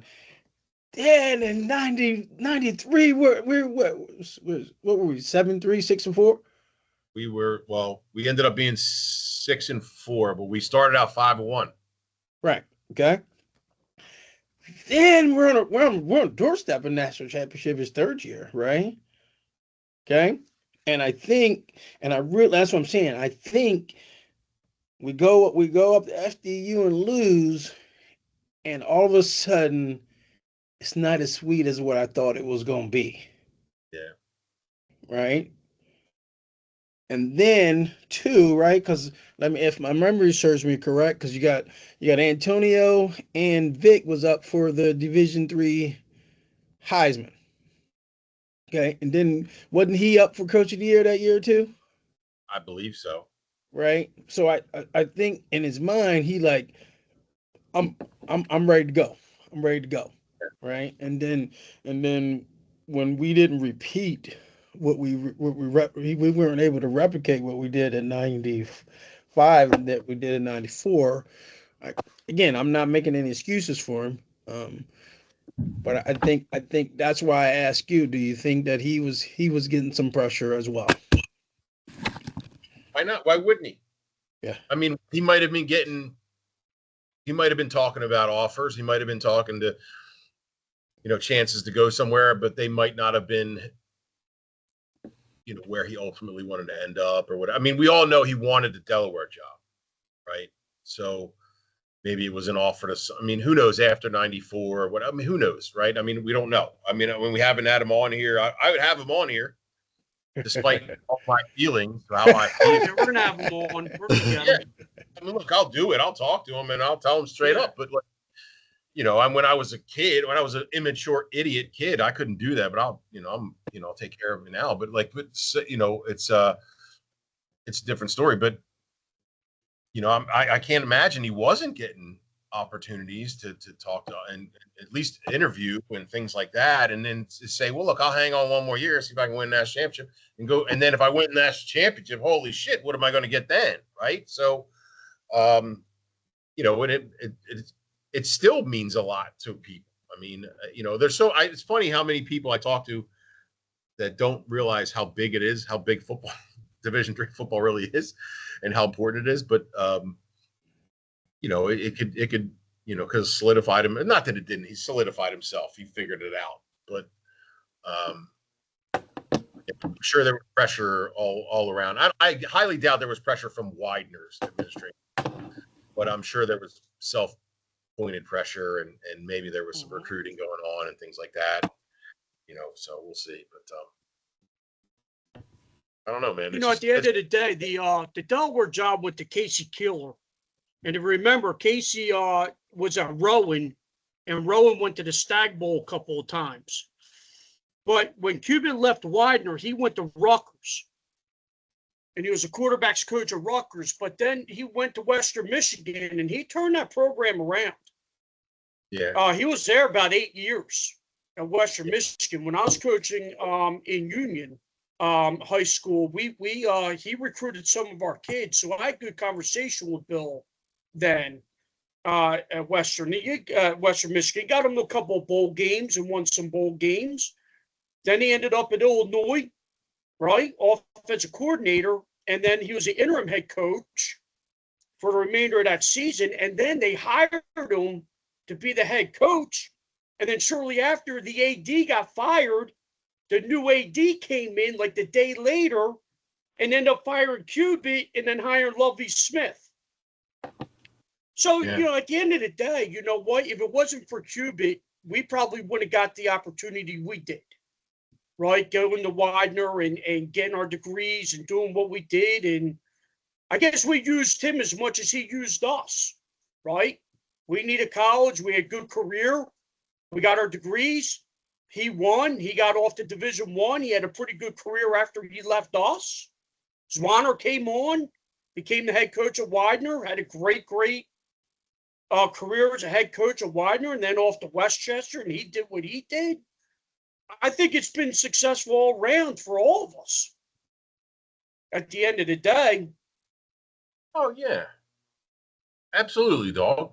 Absolutely. I mean, look, I there's not many people that you talk to from this team or these teams in this era that haven't gone out and done what they do and staked their claim and been a good person, a dad, and all the other shit. You know what I mean? That you can be. And I think ultimately it has worked out. The way it's supposed to, but it has worked out, right? So. I just think look, we all are Monday morning quarterbacks in a lot of these situations. We can always say we could have did this, we could have did that. When this could have been better, that could have been better. We could have bitched about it, whatever. And that's kind of what this is about, right? Bitching a little bit here or there, and funny stories and locker room stuff and whatever. But I do appreciate everything that did happen. That I mean, for the most part, he, as hard as he was on me, and I know he was harder on other people like Vic, especially, I do appreciate a lot of it. I mean, there was a lot of, I remember I didn't do well. I think I failed a class, and I turned a final in late or some shit like that. And he called me over Christmas break. He was pissed. What the fuck? I don't know, coach. I turned it in. I'm going to get a C or whatever. Like, he was like, so that was the kind of thing like, okay, there's a personal sin. There's something there. And then when I was coming back 93 and 92, Clarence, I played tackle, right tackle. I thought I was going to come back and play guard because I was fast. I was pretty quick for, some people. Some guys will make fun of me, but like I was pretty fast off the ball. And I thought I would play guard because we had Bob Cooper, who was the center in 92. He was a big, giant dude, steroids. Like, I mean, he looked like Conan, and Cuba called me over the summer and said, hey, start practicing some snaps and shotgun snaps at home. We can't find Bob Cooper. And he never came back to school, and he committed suicide. Oh, I'm sorry to hear that. So, but he called me up and like told me all this stuff. Like, oh my God. So like, so like there was definitely something there. And I always felt like, he kind of had an eye out for me and Danny, because we were not really good students, and but we were hanging in there, and we were good, good kids, good families, like most of us, right? So. And he felt like we were going to be able to graduate, even though we were just, morons, but, but it was, but there was something there. But again, the attitude that year was different. It was definitely different. And, it wasn't the same, and the pressure was high, and, we got cooked a little bit, but, we ended up all right. Like I said, I mean, the team was so fucking talented. I mean, we were fucking up and still winning, like it was just, and it was, it was crazy. And if you actually go look at a lot of the statistics between 94 and 95, the statistics in 95 are unbelievable. I mean, the points we put up, and offensively, it's unfortunate the way, I mean, I think we could have been even better if we would have stayed with what we were doing. But, I mean, we had the passing talent. We had the receivers, and Vic was, really firing the ball, and, just what it is. It's the way it turned out. I would have rather have stayed with the option and everything, but. See, Clarence, you got to realize something, right? See, in practice, pal, because you're running, obviously starting defense, you had Zwan the whole time, right? Me, because I was running a lot of the scout D, I was on the offensive side all the time, and I had to deal with Cuban the majority of the time with these knuckleheads. So when they got yelled at, I got yelled at, when it wasn't any picnic, and he cursed me out many a times, and that's cool. The one thing about Cuban is he was more business-like than where Zwan was more nurturing, if you will, with the players, right? And that's how I prided myself as a coach too, Clarence, is being nurturing and not the business type, right? And I guess they both have their own place. But I'll tell you what, I think we all kind of got our way back at Cuban in ways. And I don't know if you remember this, Clarence, but we're getting ready for the Lycoming game for the playoff game. And they had to cut the roster down because you couldn't travel as many in the playoffs. And I remember being in the field house. There was bad weather outside. We're in the field house for the practice. And they moved Bobby Snock from tight end to fullback. And Carl Hunter was one of the running backs. You remember Carl Hunter, Clarence? Yeah, from Jersey. So they run this play where, we're in shotgun, and I'm playing DN. So the tackle goes down the block, and they're going to kick me out with Bobby at fullback, right? And they're going to run a shovel pass underneath the Hunter. He was a wing on the other side. So they're lining up, and I told Cuban, I said, I wouldn't put Snock on me if I was you. Right? He goes, shut the F up, man, dog. Just get down and, whatever. Okay, no problem. So Snock comes to block, to block me out. Clarence, I blew Snock up like it was not. His helmet goes 15 yards another way. They throw the pitch underneath the Carl. I hit him. He fumbles. He's going 10 yards that way. He fumbles the ball, right? And I looked at Cuban and I said, hey, coach, I don't think you should run that against Lycoming. Right? The clipboard went all over the place. You mother effer, man, dog, the whole night. And, that was my way to say, you know what, dude?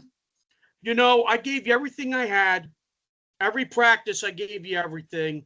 And unfortunately, I didn't get the nod I hoped I would have because we're stacked on defense, right?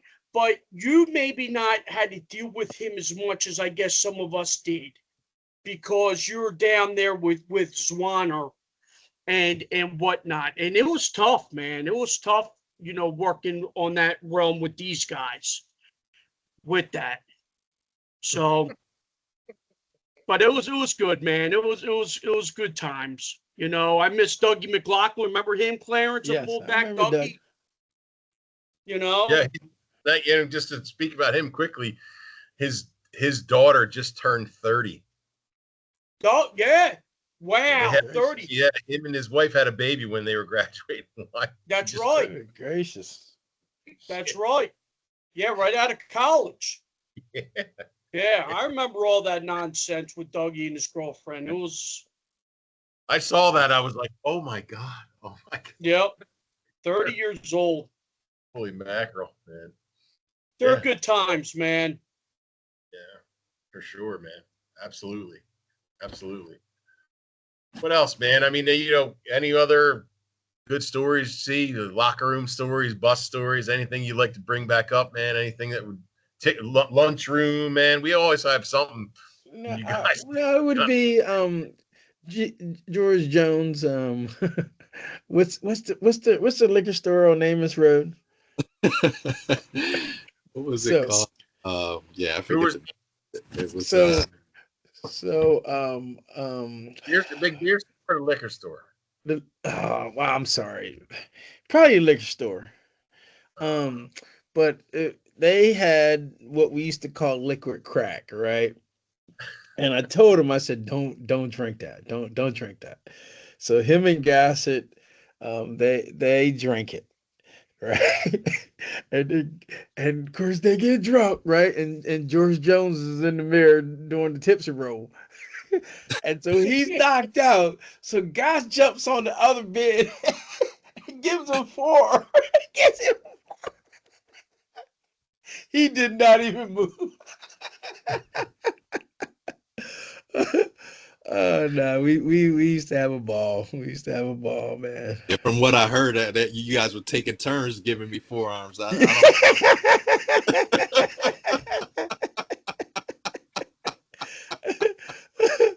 Oh boy, we had a ball. I always enjoyed hanging out with you guys and always enjoyed hearing your stories and stuff. We had a ball. We did, man. I tell you what, I'm surprised I could still drink beer. It's we should put it away, bro. When we had that apartment in Andorn, we would go through 3 kegs a week. Good gracious. Right. Now, did they live above Andor 1, or you in Andor 8? We were in 3. 3. Yeah, that was on the front side, right? It was on the backside. Yeah, it was on the Okay. backside. Okay. Yeah, man. Oh my God. These guys would show up, man.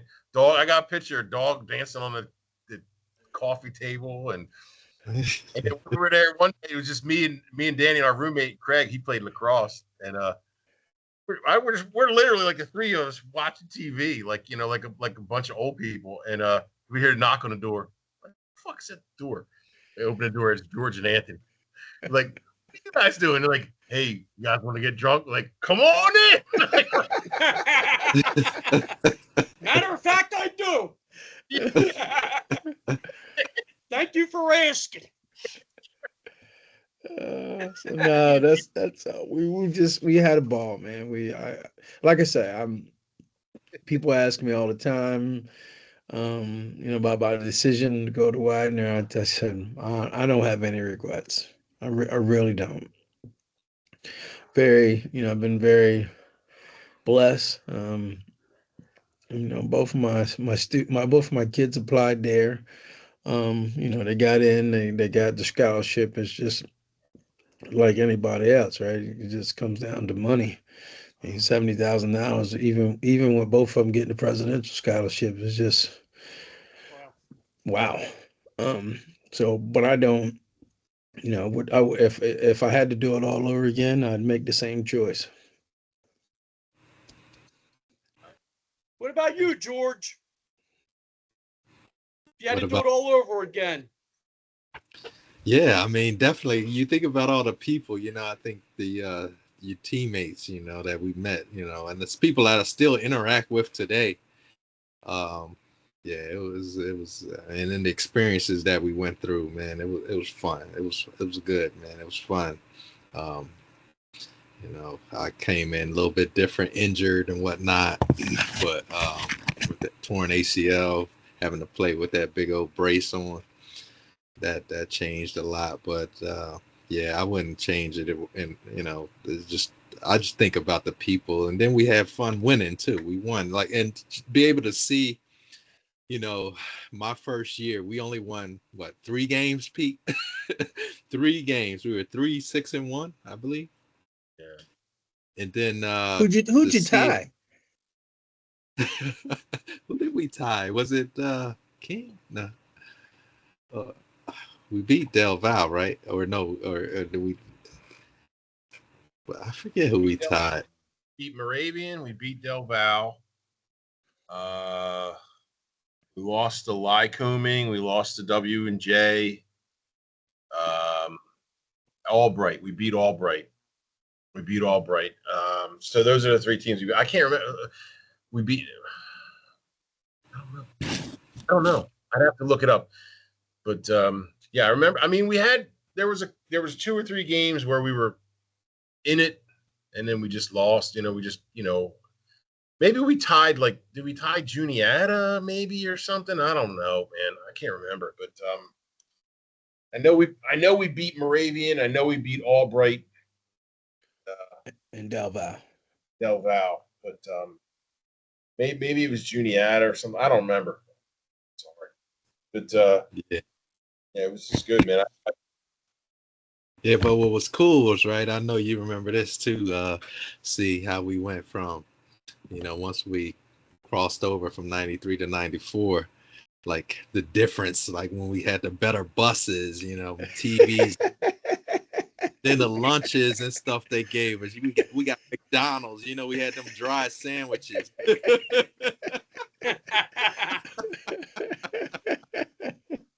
The little things. Yeah, man. We felt like felt like we made it. I know I felt that way. And the new, and be able to, and the new field too for me, the new field was nice. Compared, you playing that old field, I'll be running down, then I lose 2 inches of height when I'm running. You step in a hoof print or something, man. You know what I mean? Yeah. That was brutal, man. That was brutal. Yeah, it was a hell of an upgrade. Hey, Clarence. Yes. Right? How did you played at Old Main your freshman year? And then we go down to Swartz, down into the new field, right? Stadium, right? Atmosphere-wise, do you think Old Main was better atmosphere-wise than down at the new stadium? Yes, I would say.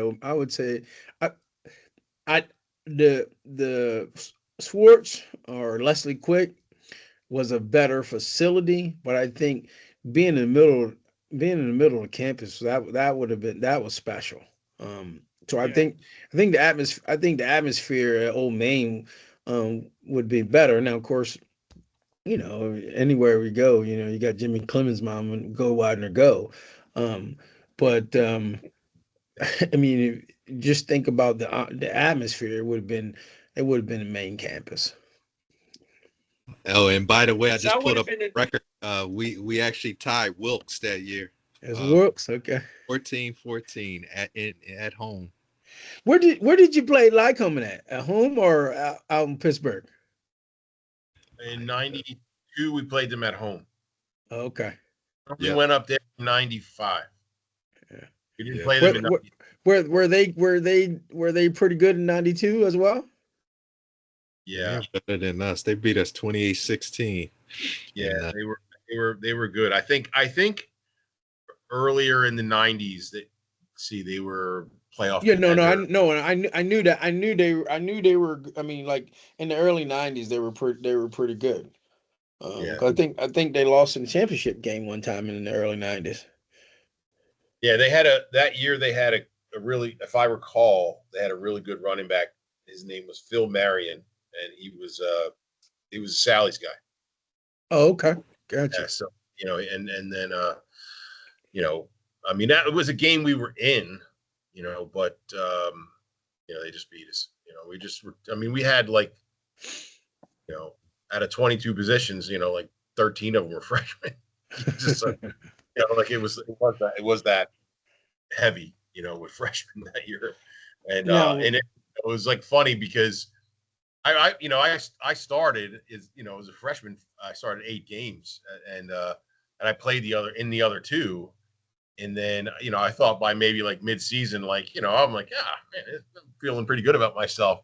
And I remember Sam going, you guys aren't in there because you're the best. You're all we fucking got. that really crushed your ego. Hey, now let me ask you a question. Yeah. Do you have the '94 MAC championship ring? I do. Do you know who designed it? No clue. Why? Do you need it? Well, here's what I've been trying to do because I don't have mine. I've been trying to get a replica. Justin's. I know, but I called. Justin's did. No. I did, but they can't find it, and I've tried to get in contact with the SID to figure out where they got it from, because I have my high school one, but I just got it redone. I just got it redone. I was trying to do the same thing for my Widener one, but every time I call, they say you're gonna have to get in contact with Widener and see where they have it at. And of course, I've been going back and forth with them because my wife and my kids bought me I mean, I still have my high school state championship ring, but my wife was the principal there, and they won back to back. And of course, her ring and my ring is like her ring is ginormous. So Yeah. so basically, I got mine redone to the size of hers. So I was looking to try to do the same thing with the Widener one. Because Birdsall, he sent me, he had the one from the back-to-back, the 94, 95 one. But they keep saying, Clarence, try to see if you can get in contact with and see where they got it from. Yeah. Well, maybe that, Where, or do you have the just 95 one? No, I don't. You Can't you don't? just take pictures of somebody? So what? Can't you just take pictures of somebody's and give it to Josh? Yeah, I know. That's what I'm saying. I have done that, and they no bites on it. Johnson, So, they redid. I mean, I'm slated to get my new state championship ring from college back next week.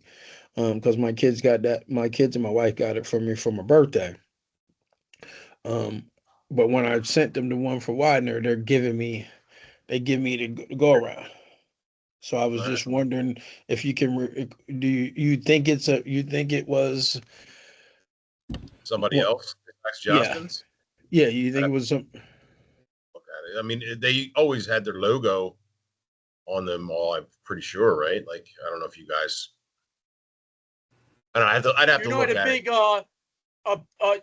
Blaze Coleman had a big hand in the ring in '94, Okay. like getting it designed and everything else like that. I know that. I don't know what Okay. Blaze may still know about it, or I know he was the one. I think him and Clements were the two that were the ones pushing for the '94 ring. Okay. Yeah, we can figure that out. Yeah. I mean, if you need his info, man, I can give you Blaze's info. Okay. We'll go from there. But I don't know. Circling back a little bit, I didn't bother buying a '95. I know Ubuntu was the same way, but a couple years back, he went and he found it and he got one. He bought one, but But they got the '95. yeah, Yeah, I got them both. yeah. Mhm. Yeah, I ain't get it. I didn't get it. That was, man. I'm like, man, I gotta pay for this. Nah.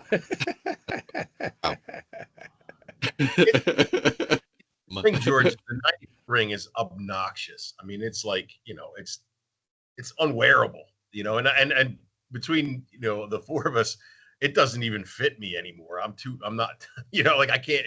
I'd have to wear it on my thumb or something. Like my hands are big, but not like that. Like, I was like 3 ring sizes bigger back then. So Yeah. put like a bunch of Band-Aids on it or something to hold it on.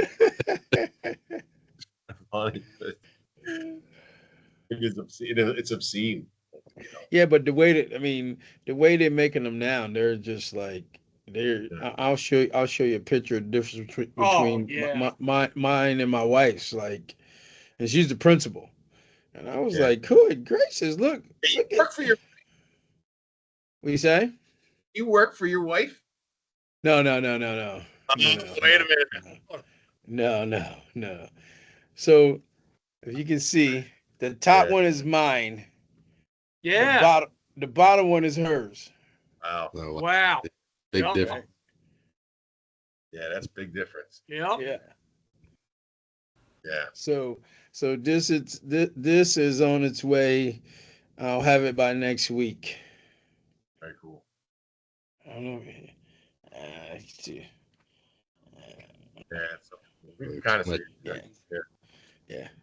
Yeah. So I was trying to do. I was wanting to get my Widener one as well. And the Birdsall, he sent me it, but every time I send it to Johnson's, they give me the runaround. And Johnson's did that one as well. Okay. All right. Well, our '95 ring is a lot bigger than the '94 ring, right? Yeah. But if you put our '95 ring up against what Clarence you have, your wife's has, right, or what you're getting, the Mhm. rings that they have today, it looks real small, the '95 ring. Correct. Real small.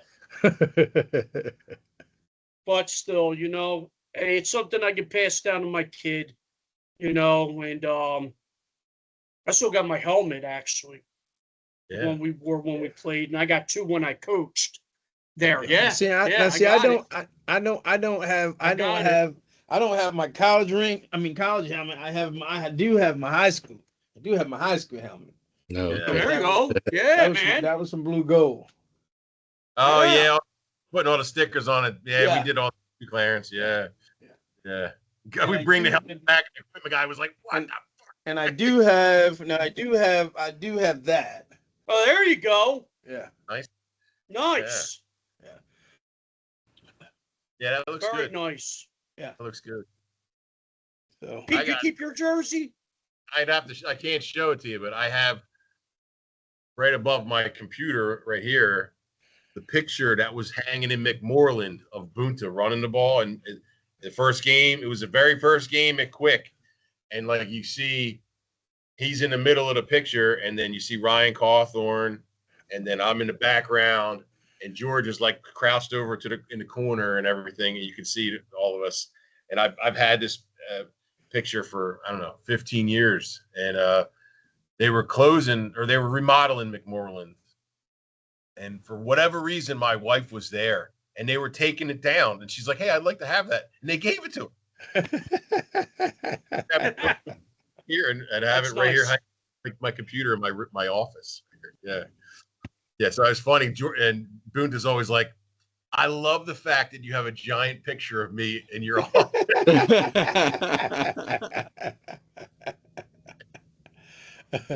That's really cool. Yeah, man. That's cool. Man. Does anyone have any pictures? I put a lot of pictures on my Facebook page, Clarence. I don't know if you're on Facebook at all, but I have a lot of pictures. I have pictures of you on there too. I mean, there's pictures, there's a lot of newspaper articles. I have giant things of scrapbooks. My parents saved everything, every program, every newspaper article, everything. I have 2 or 3 full, like 4-inch binders full of stuff. So, but I don't have a lot of photographs. So, I have a few here or there, but there's some stuff out there on my Facebook page. But do you have? Do you have? Let's see if I can find it. Do you have any of these things here, like the weekly things that used to be sent out?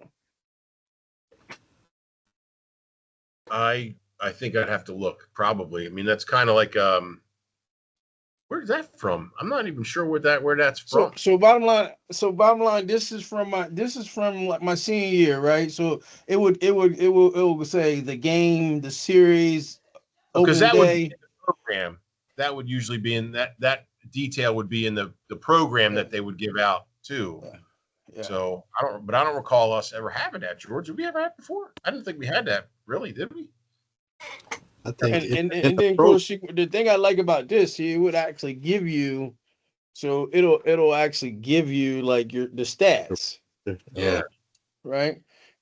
And I mean, now I'll be honest, right? And this one, a lot of these, the reason why I have them, a lot of them are when I was chasing a record for tackles.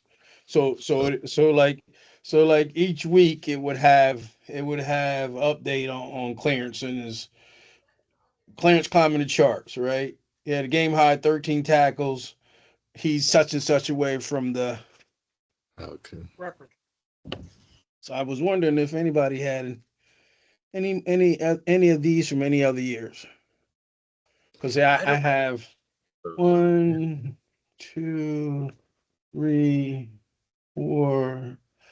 So I think I have everything but the last game from Susquehanna. No, I'm not aware of those, Clarence. I don't even remember getting anything like that. Do you, George? Okay. I don't remember. I think a lot of that they data were down there when we got in the locker room. They were down there.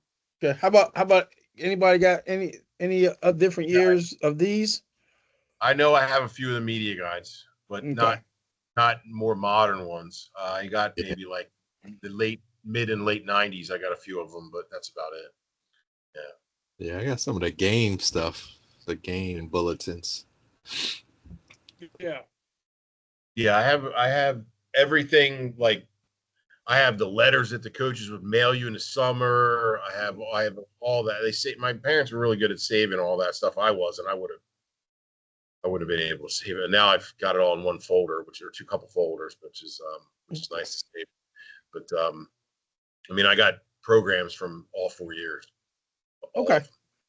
So it has probably a lot of that data in there too. But and I have a lot of the not all of them, but I have a lot of the Don Hanson's Football Gazette, those things too. Okay.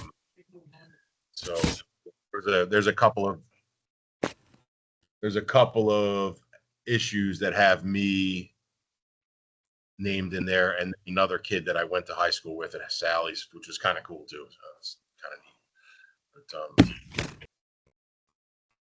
But yeah, I mean, I got a bunch of that shit, but not photographs. I don't even know how would we even Well, I attain. mean, Susan, who she was the SID, she sent a lot of like after I graduated, she sent a lot of that stuff to me. Yeah. Oh, Like, okay. so I'm trying to find, where is it at? I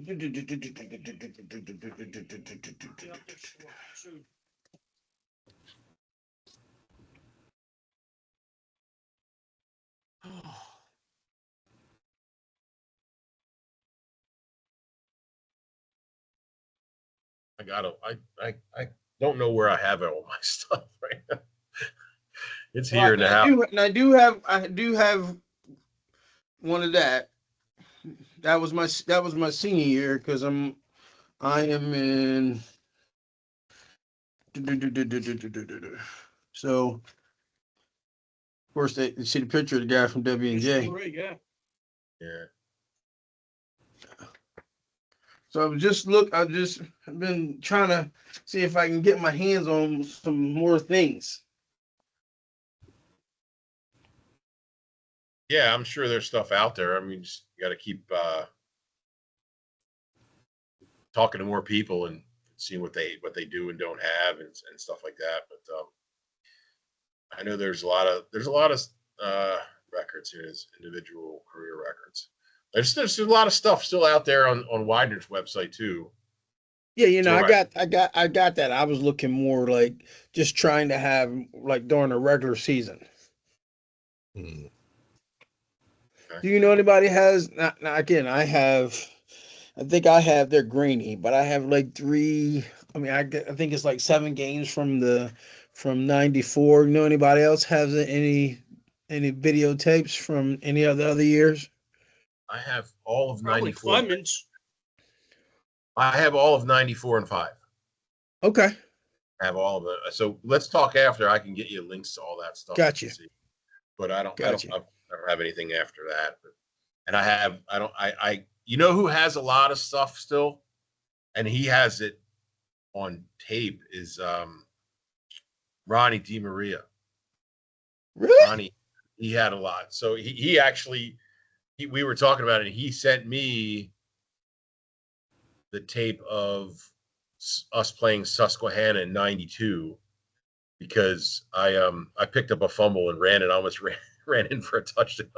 And he said it like I grabbed a clip of it. But What was it one of his buddies playing for Susquehanna then too? Yeah, I remember he had a buddy. Yeah. Yeah. I remember that. Okay. Yeah, probably did.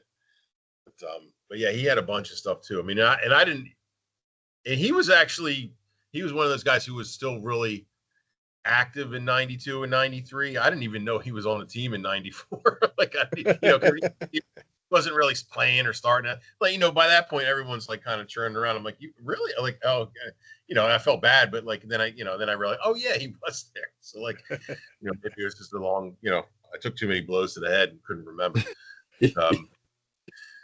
Yeah, but he had a bunch of stuff, man. He goes back a lot too. He visits a lot. He's active and stuff like that too. What's he doing now? I don't know what he does for his job, to be honest with you. I do talk to him. We ping each other on Facebook and stuff like that, a few, here and there. But he's always, willing to help out and be active and try to raise funds and stuff like that. So, which is cool. He's a good dude.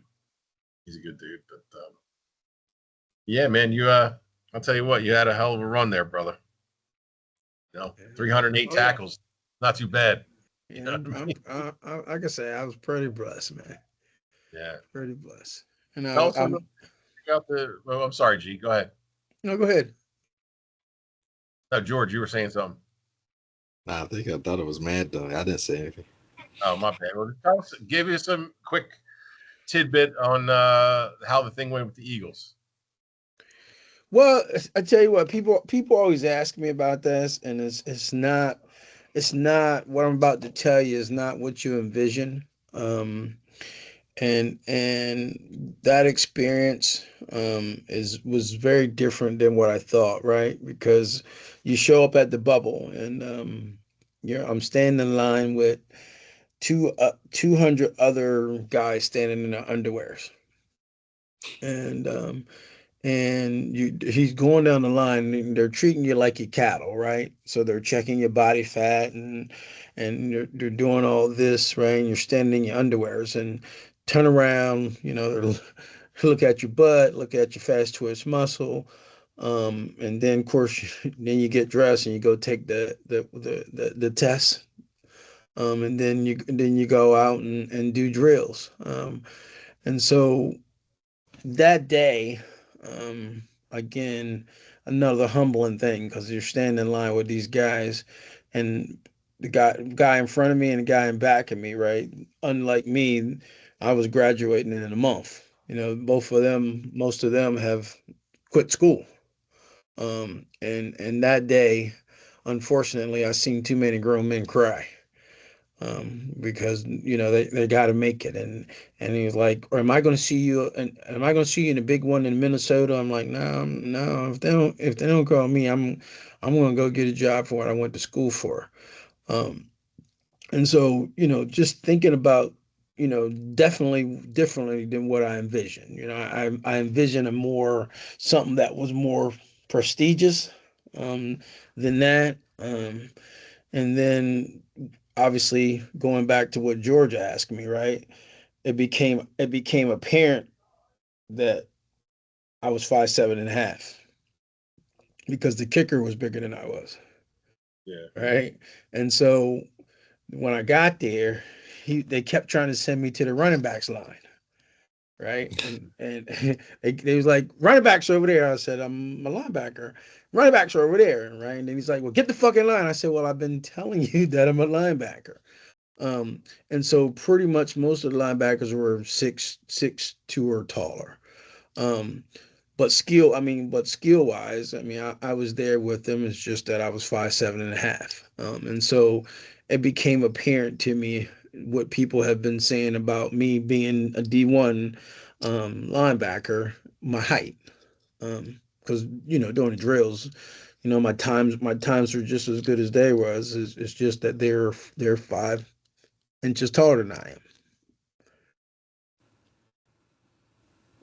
There's a gap there, right? And you live with that gap, and you did what you did, and that's it, right? Like Right. it's some of us were not blessed with, but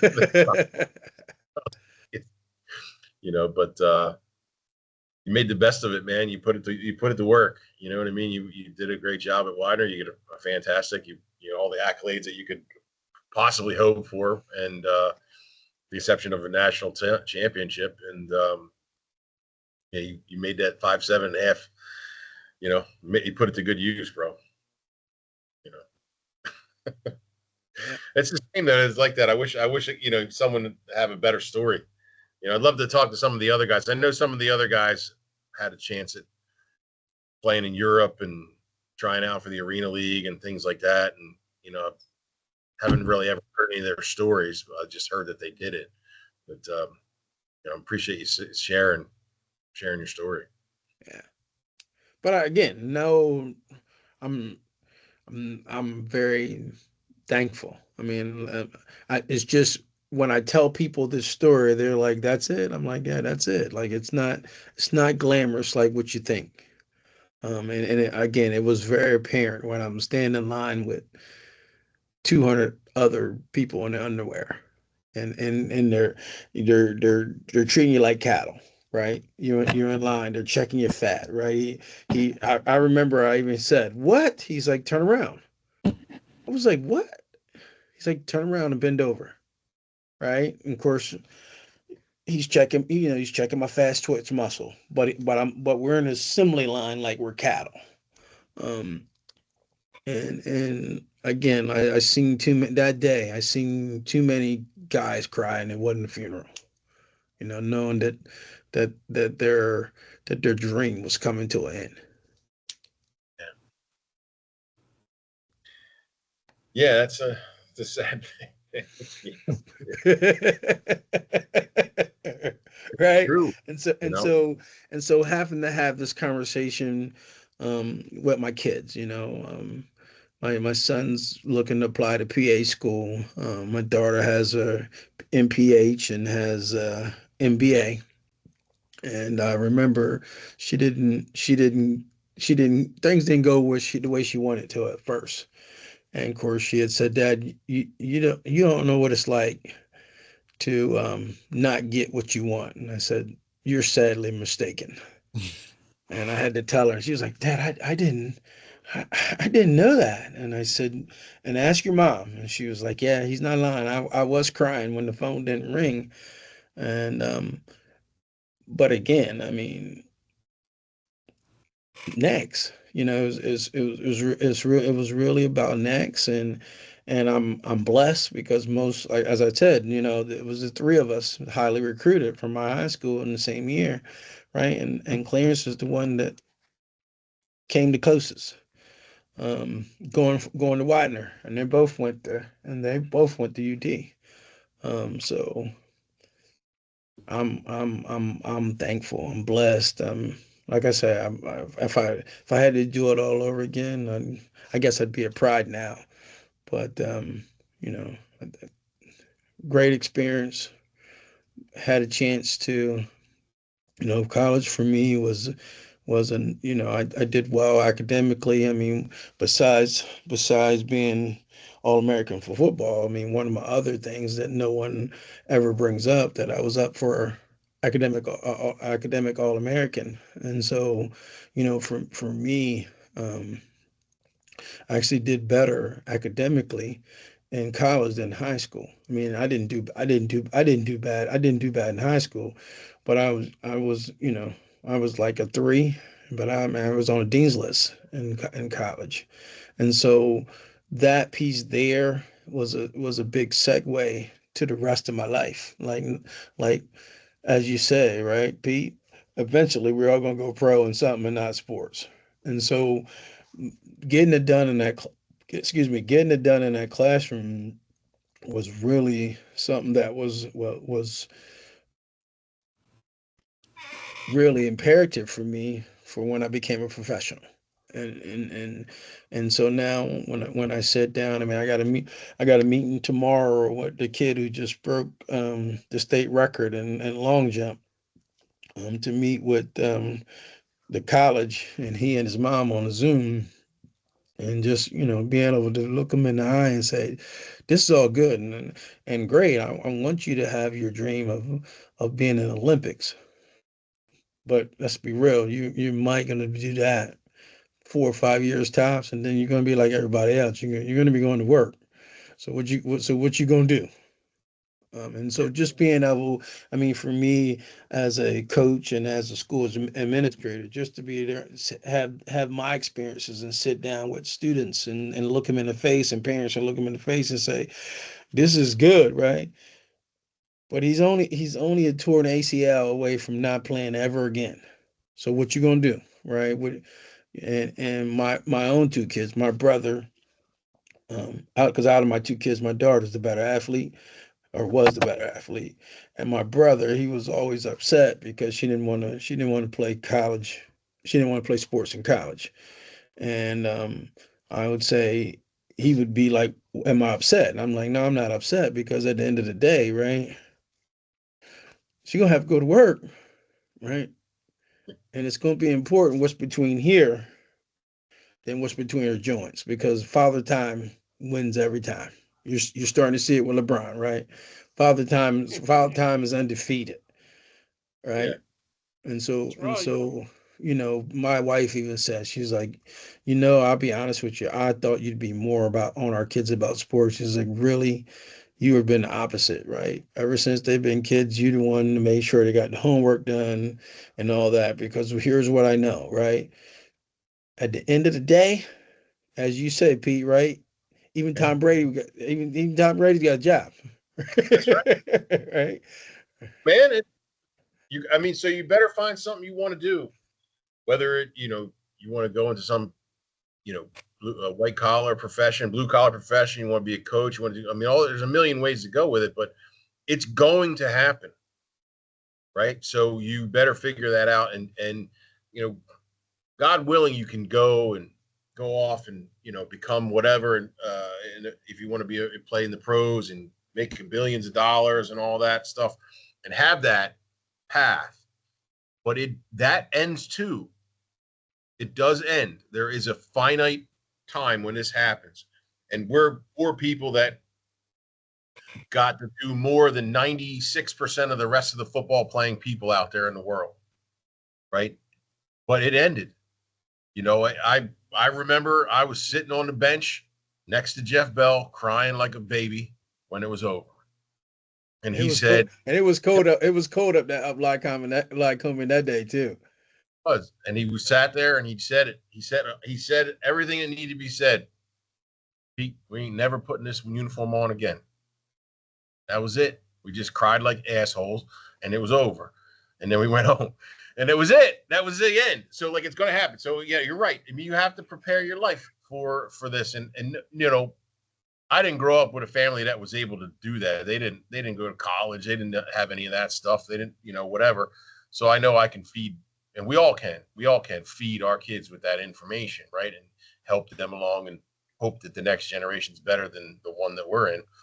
But it is the most unfortunate part to, the greatest sport that exists is football, is that it is very, very finite, and no amount of flag football and two-hand touch and all that other stuff is the same, and nothing can compare to it. And we'll all have a hole in our soul that'll always be there.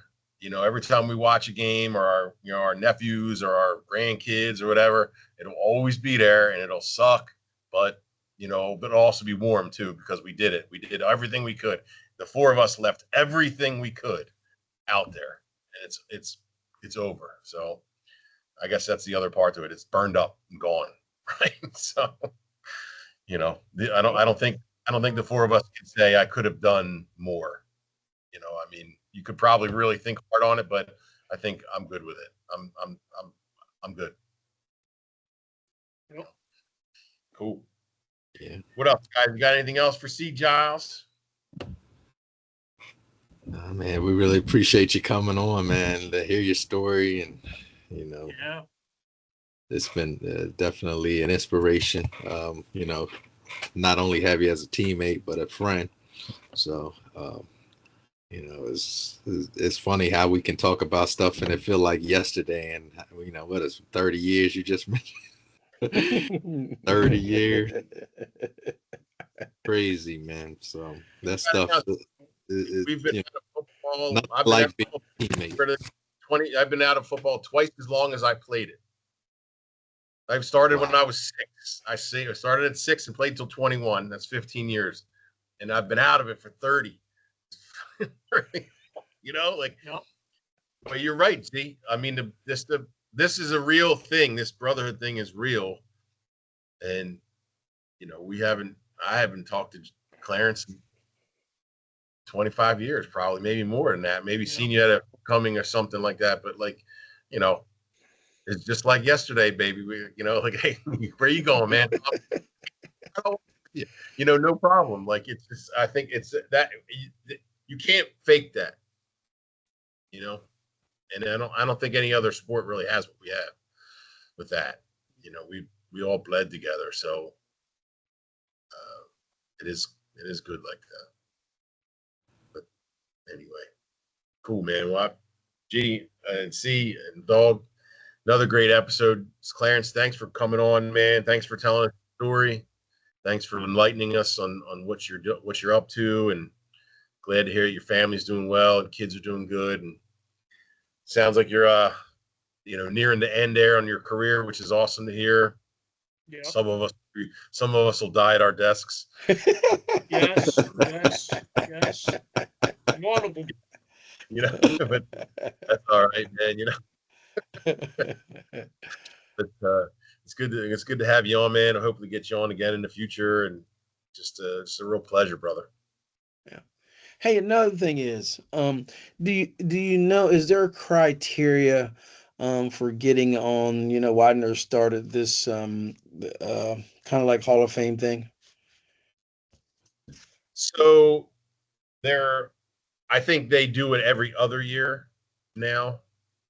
And let's be honest, there is a long list of football people that could be in that Hall of Fame before any one of us.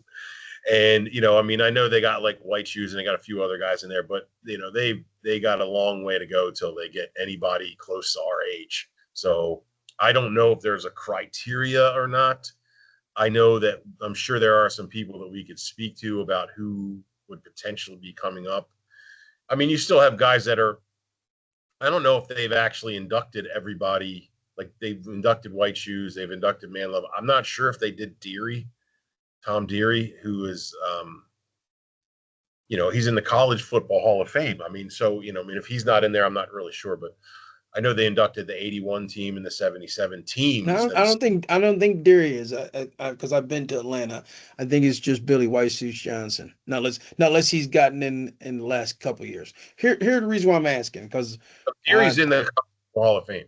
is he? I'm 100.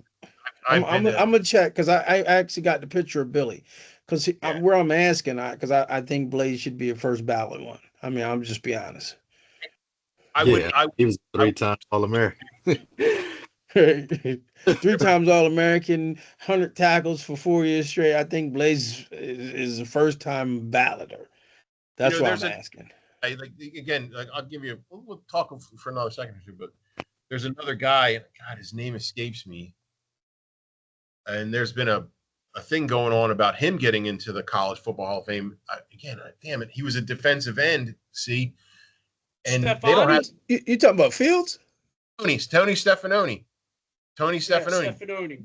He's got 55 sacks. It's not in any of the record books. Yeah, but is this Widener or PMC? Oh, Widener. Okay. He's like a late 70s, early 80s guy. So he's had 55 sacks. So he should, and that's Because right now, is it OJ or Bill has got the most career? So there's an argument there. All right, now I think it is Bill ultimately, and I just was on the page, but Bill has like 40, I think. Yeah, I think Bill is number one, and OJ is listed at 36, but it's not 36. OJ is 39.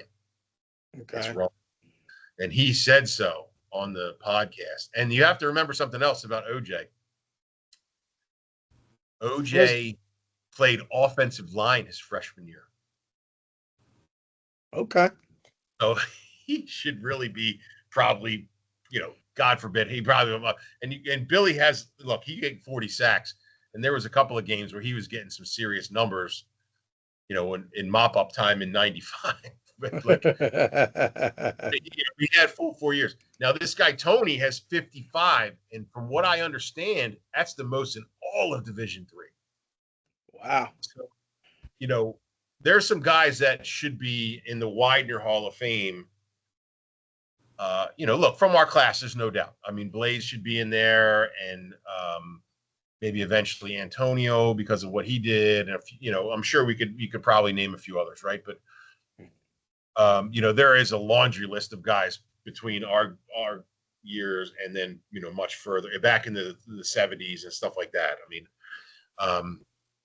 but I would venture to say, particularly for someone like yourself. See, no, I'm not. I'm more like because people always ask me. I was like, man, Blaze, the 100 tackles, 100 tackles all 4 years. Like, are you kidding me? Like, whoa. No, yeah. I would agree. He was of everybody on our teams, it would, he would make the most sense, right? And then, given his professional life too, an example. I mean, seriously, right? Like, I mean, the guy, did it all in college and then became a master of the universe, in terms of business. So, I mean, it makes perfect sense, right? So, Hold on. I mean, so why I'm looking, I'm trying to pull it up. So I went in 18. It was in October. yeah, yeah, he was inducted in 1998. See, Time? Tom Deering. I'm looking at the Okay. page right now. College Football Hall of Okay. Fame. Yeah, College, Because I, yeah, because I got the picture of because I went there, and of course it's Billy White shoes, and then Tubby has a football in there. yeah, and then Manlove's been inducted as well. Yeah. I'll tell you what, my wife Jen, her cousin is in the College Football Hall of Fame, and he was a 2-time Heisman Trophy finalist. Where'd he play? Glassboro, and then he went to Holy Cross. His name's Gordy Lockbaum. Okay. Look him up. Two-way player. So that's Tubby's ball, right? Mhm. You can't see. And then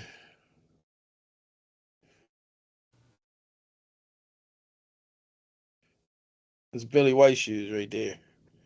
Like that's on Yeah. the main screen when you walk in there. All right, I'll check that out then. Okay.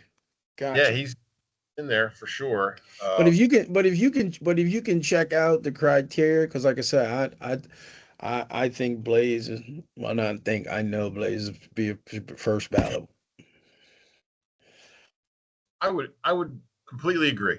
I mean, there's no reason why he wouldn't be. I mean, given 3 All-American seasons, and what does he have? He has 438 tackles. I mean, he's 54 ahead of the next person.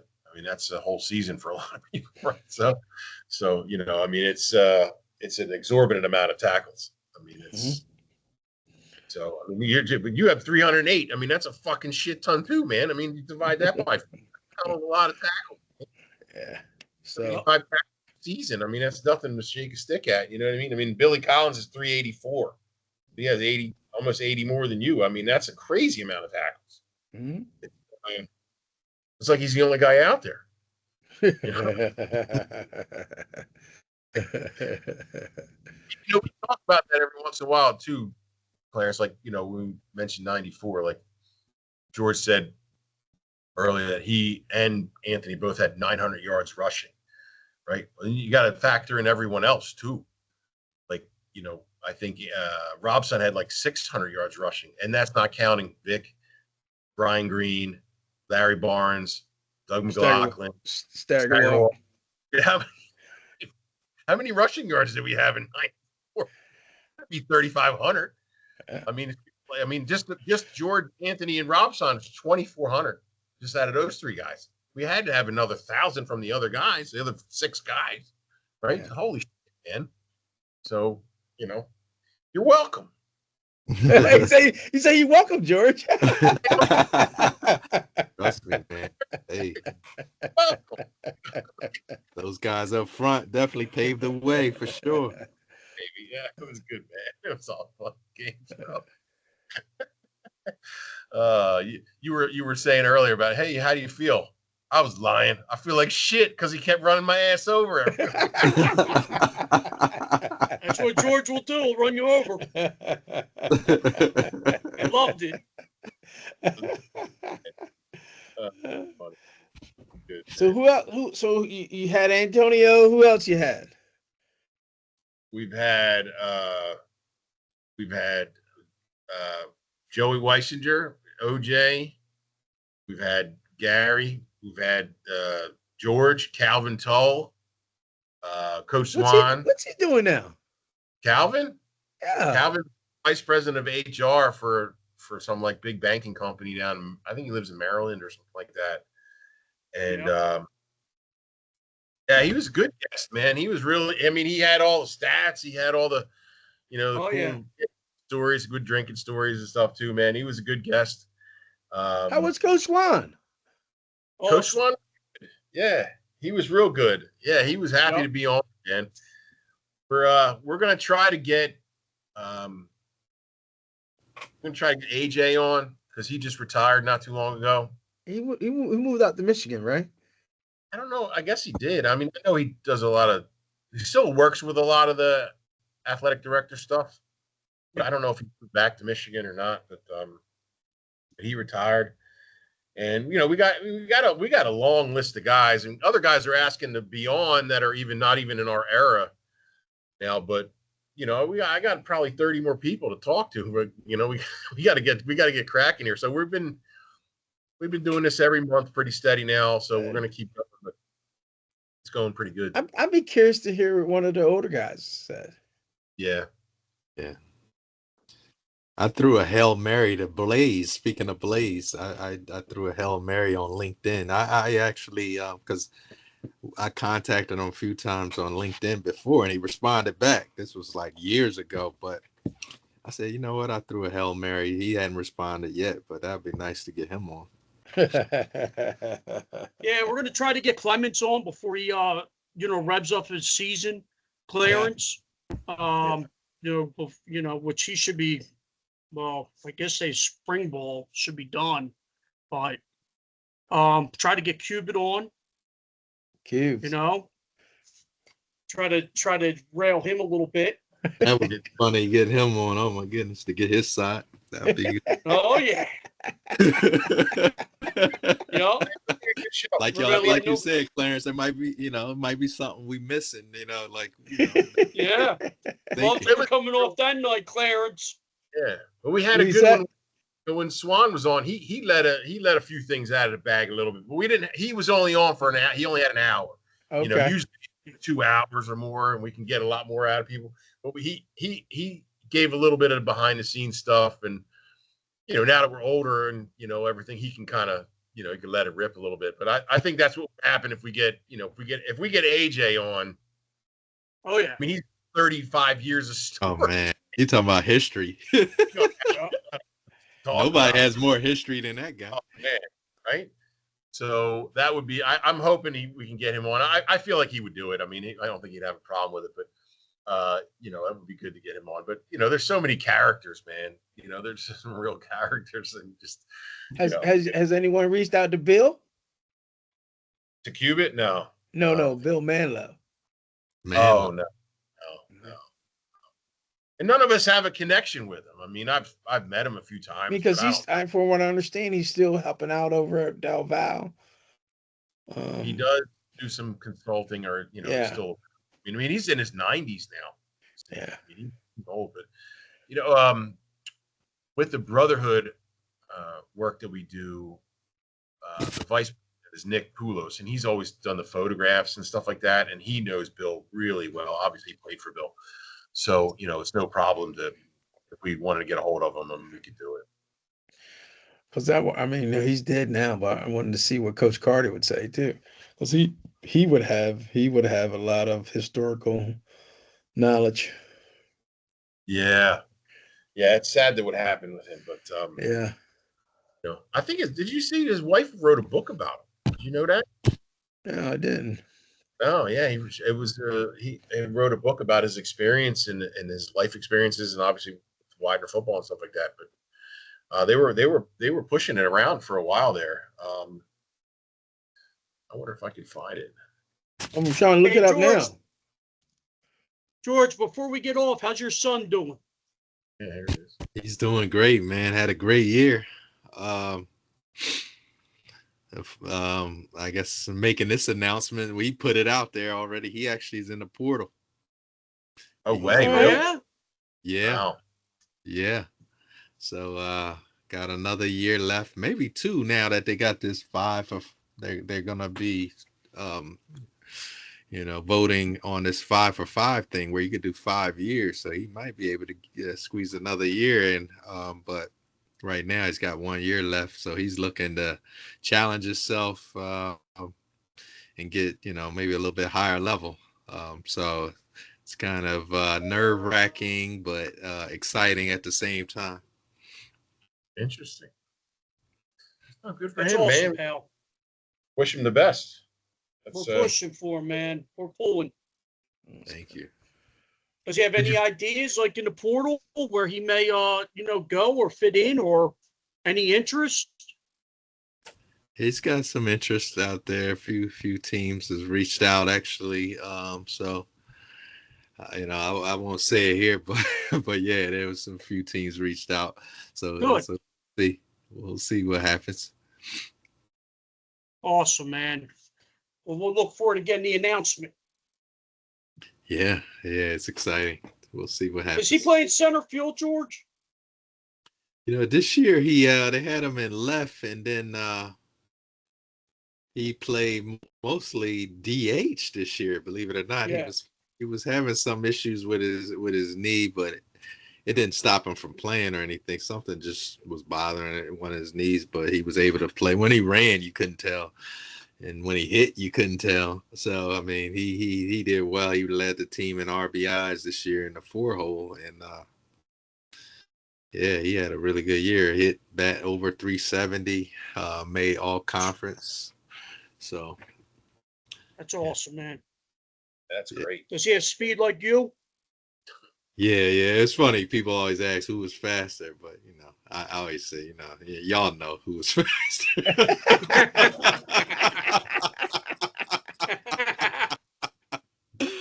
Yeah. He never ran a 40, so I can't compare 40, so but I still, yeah, I don't think he got wheels for sure, but Yeah. He doesn't have pop wheels. That's right, buddy. You That's gotta hang awesome, on. man. That's funny. That's funny. That's cool. Did you get that? I sent it to you in text, G. And I sent you the Walker's book.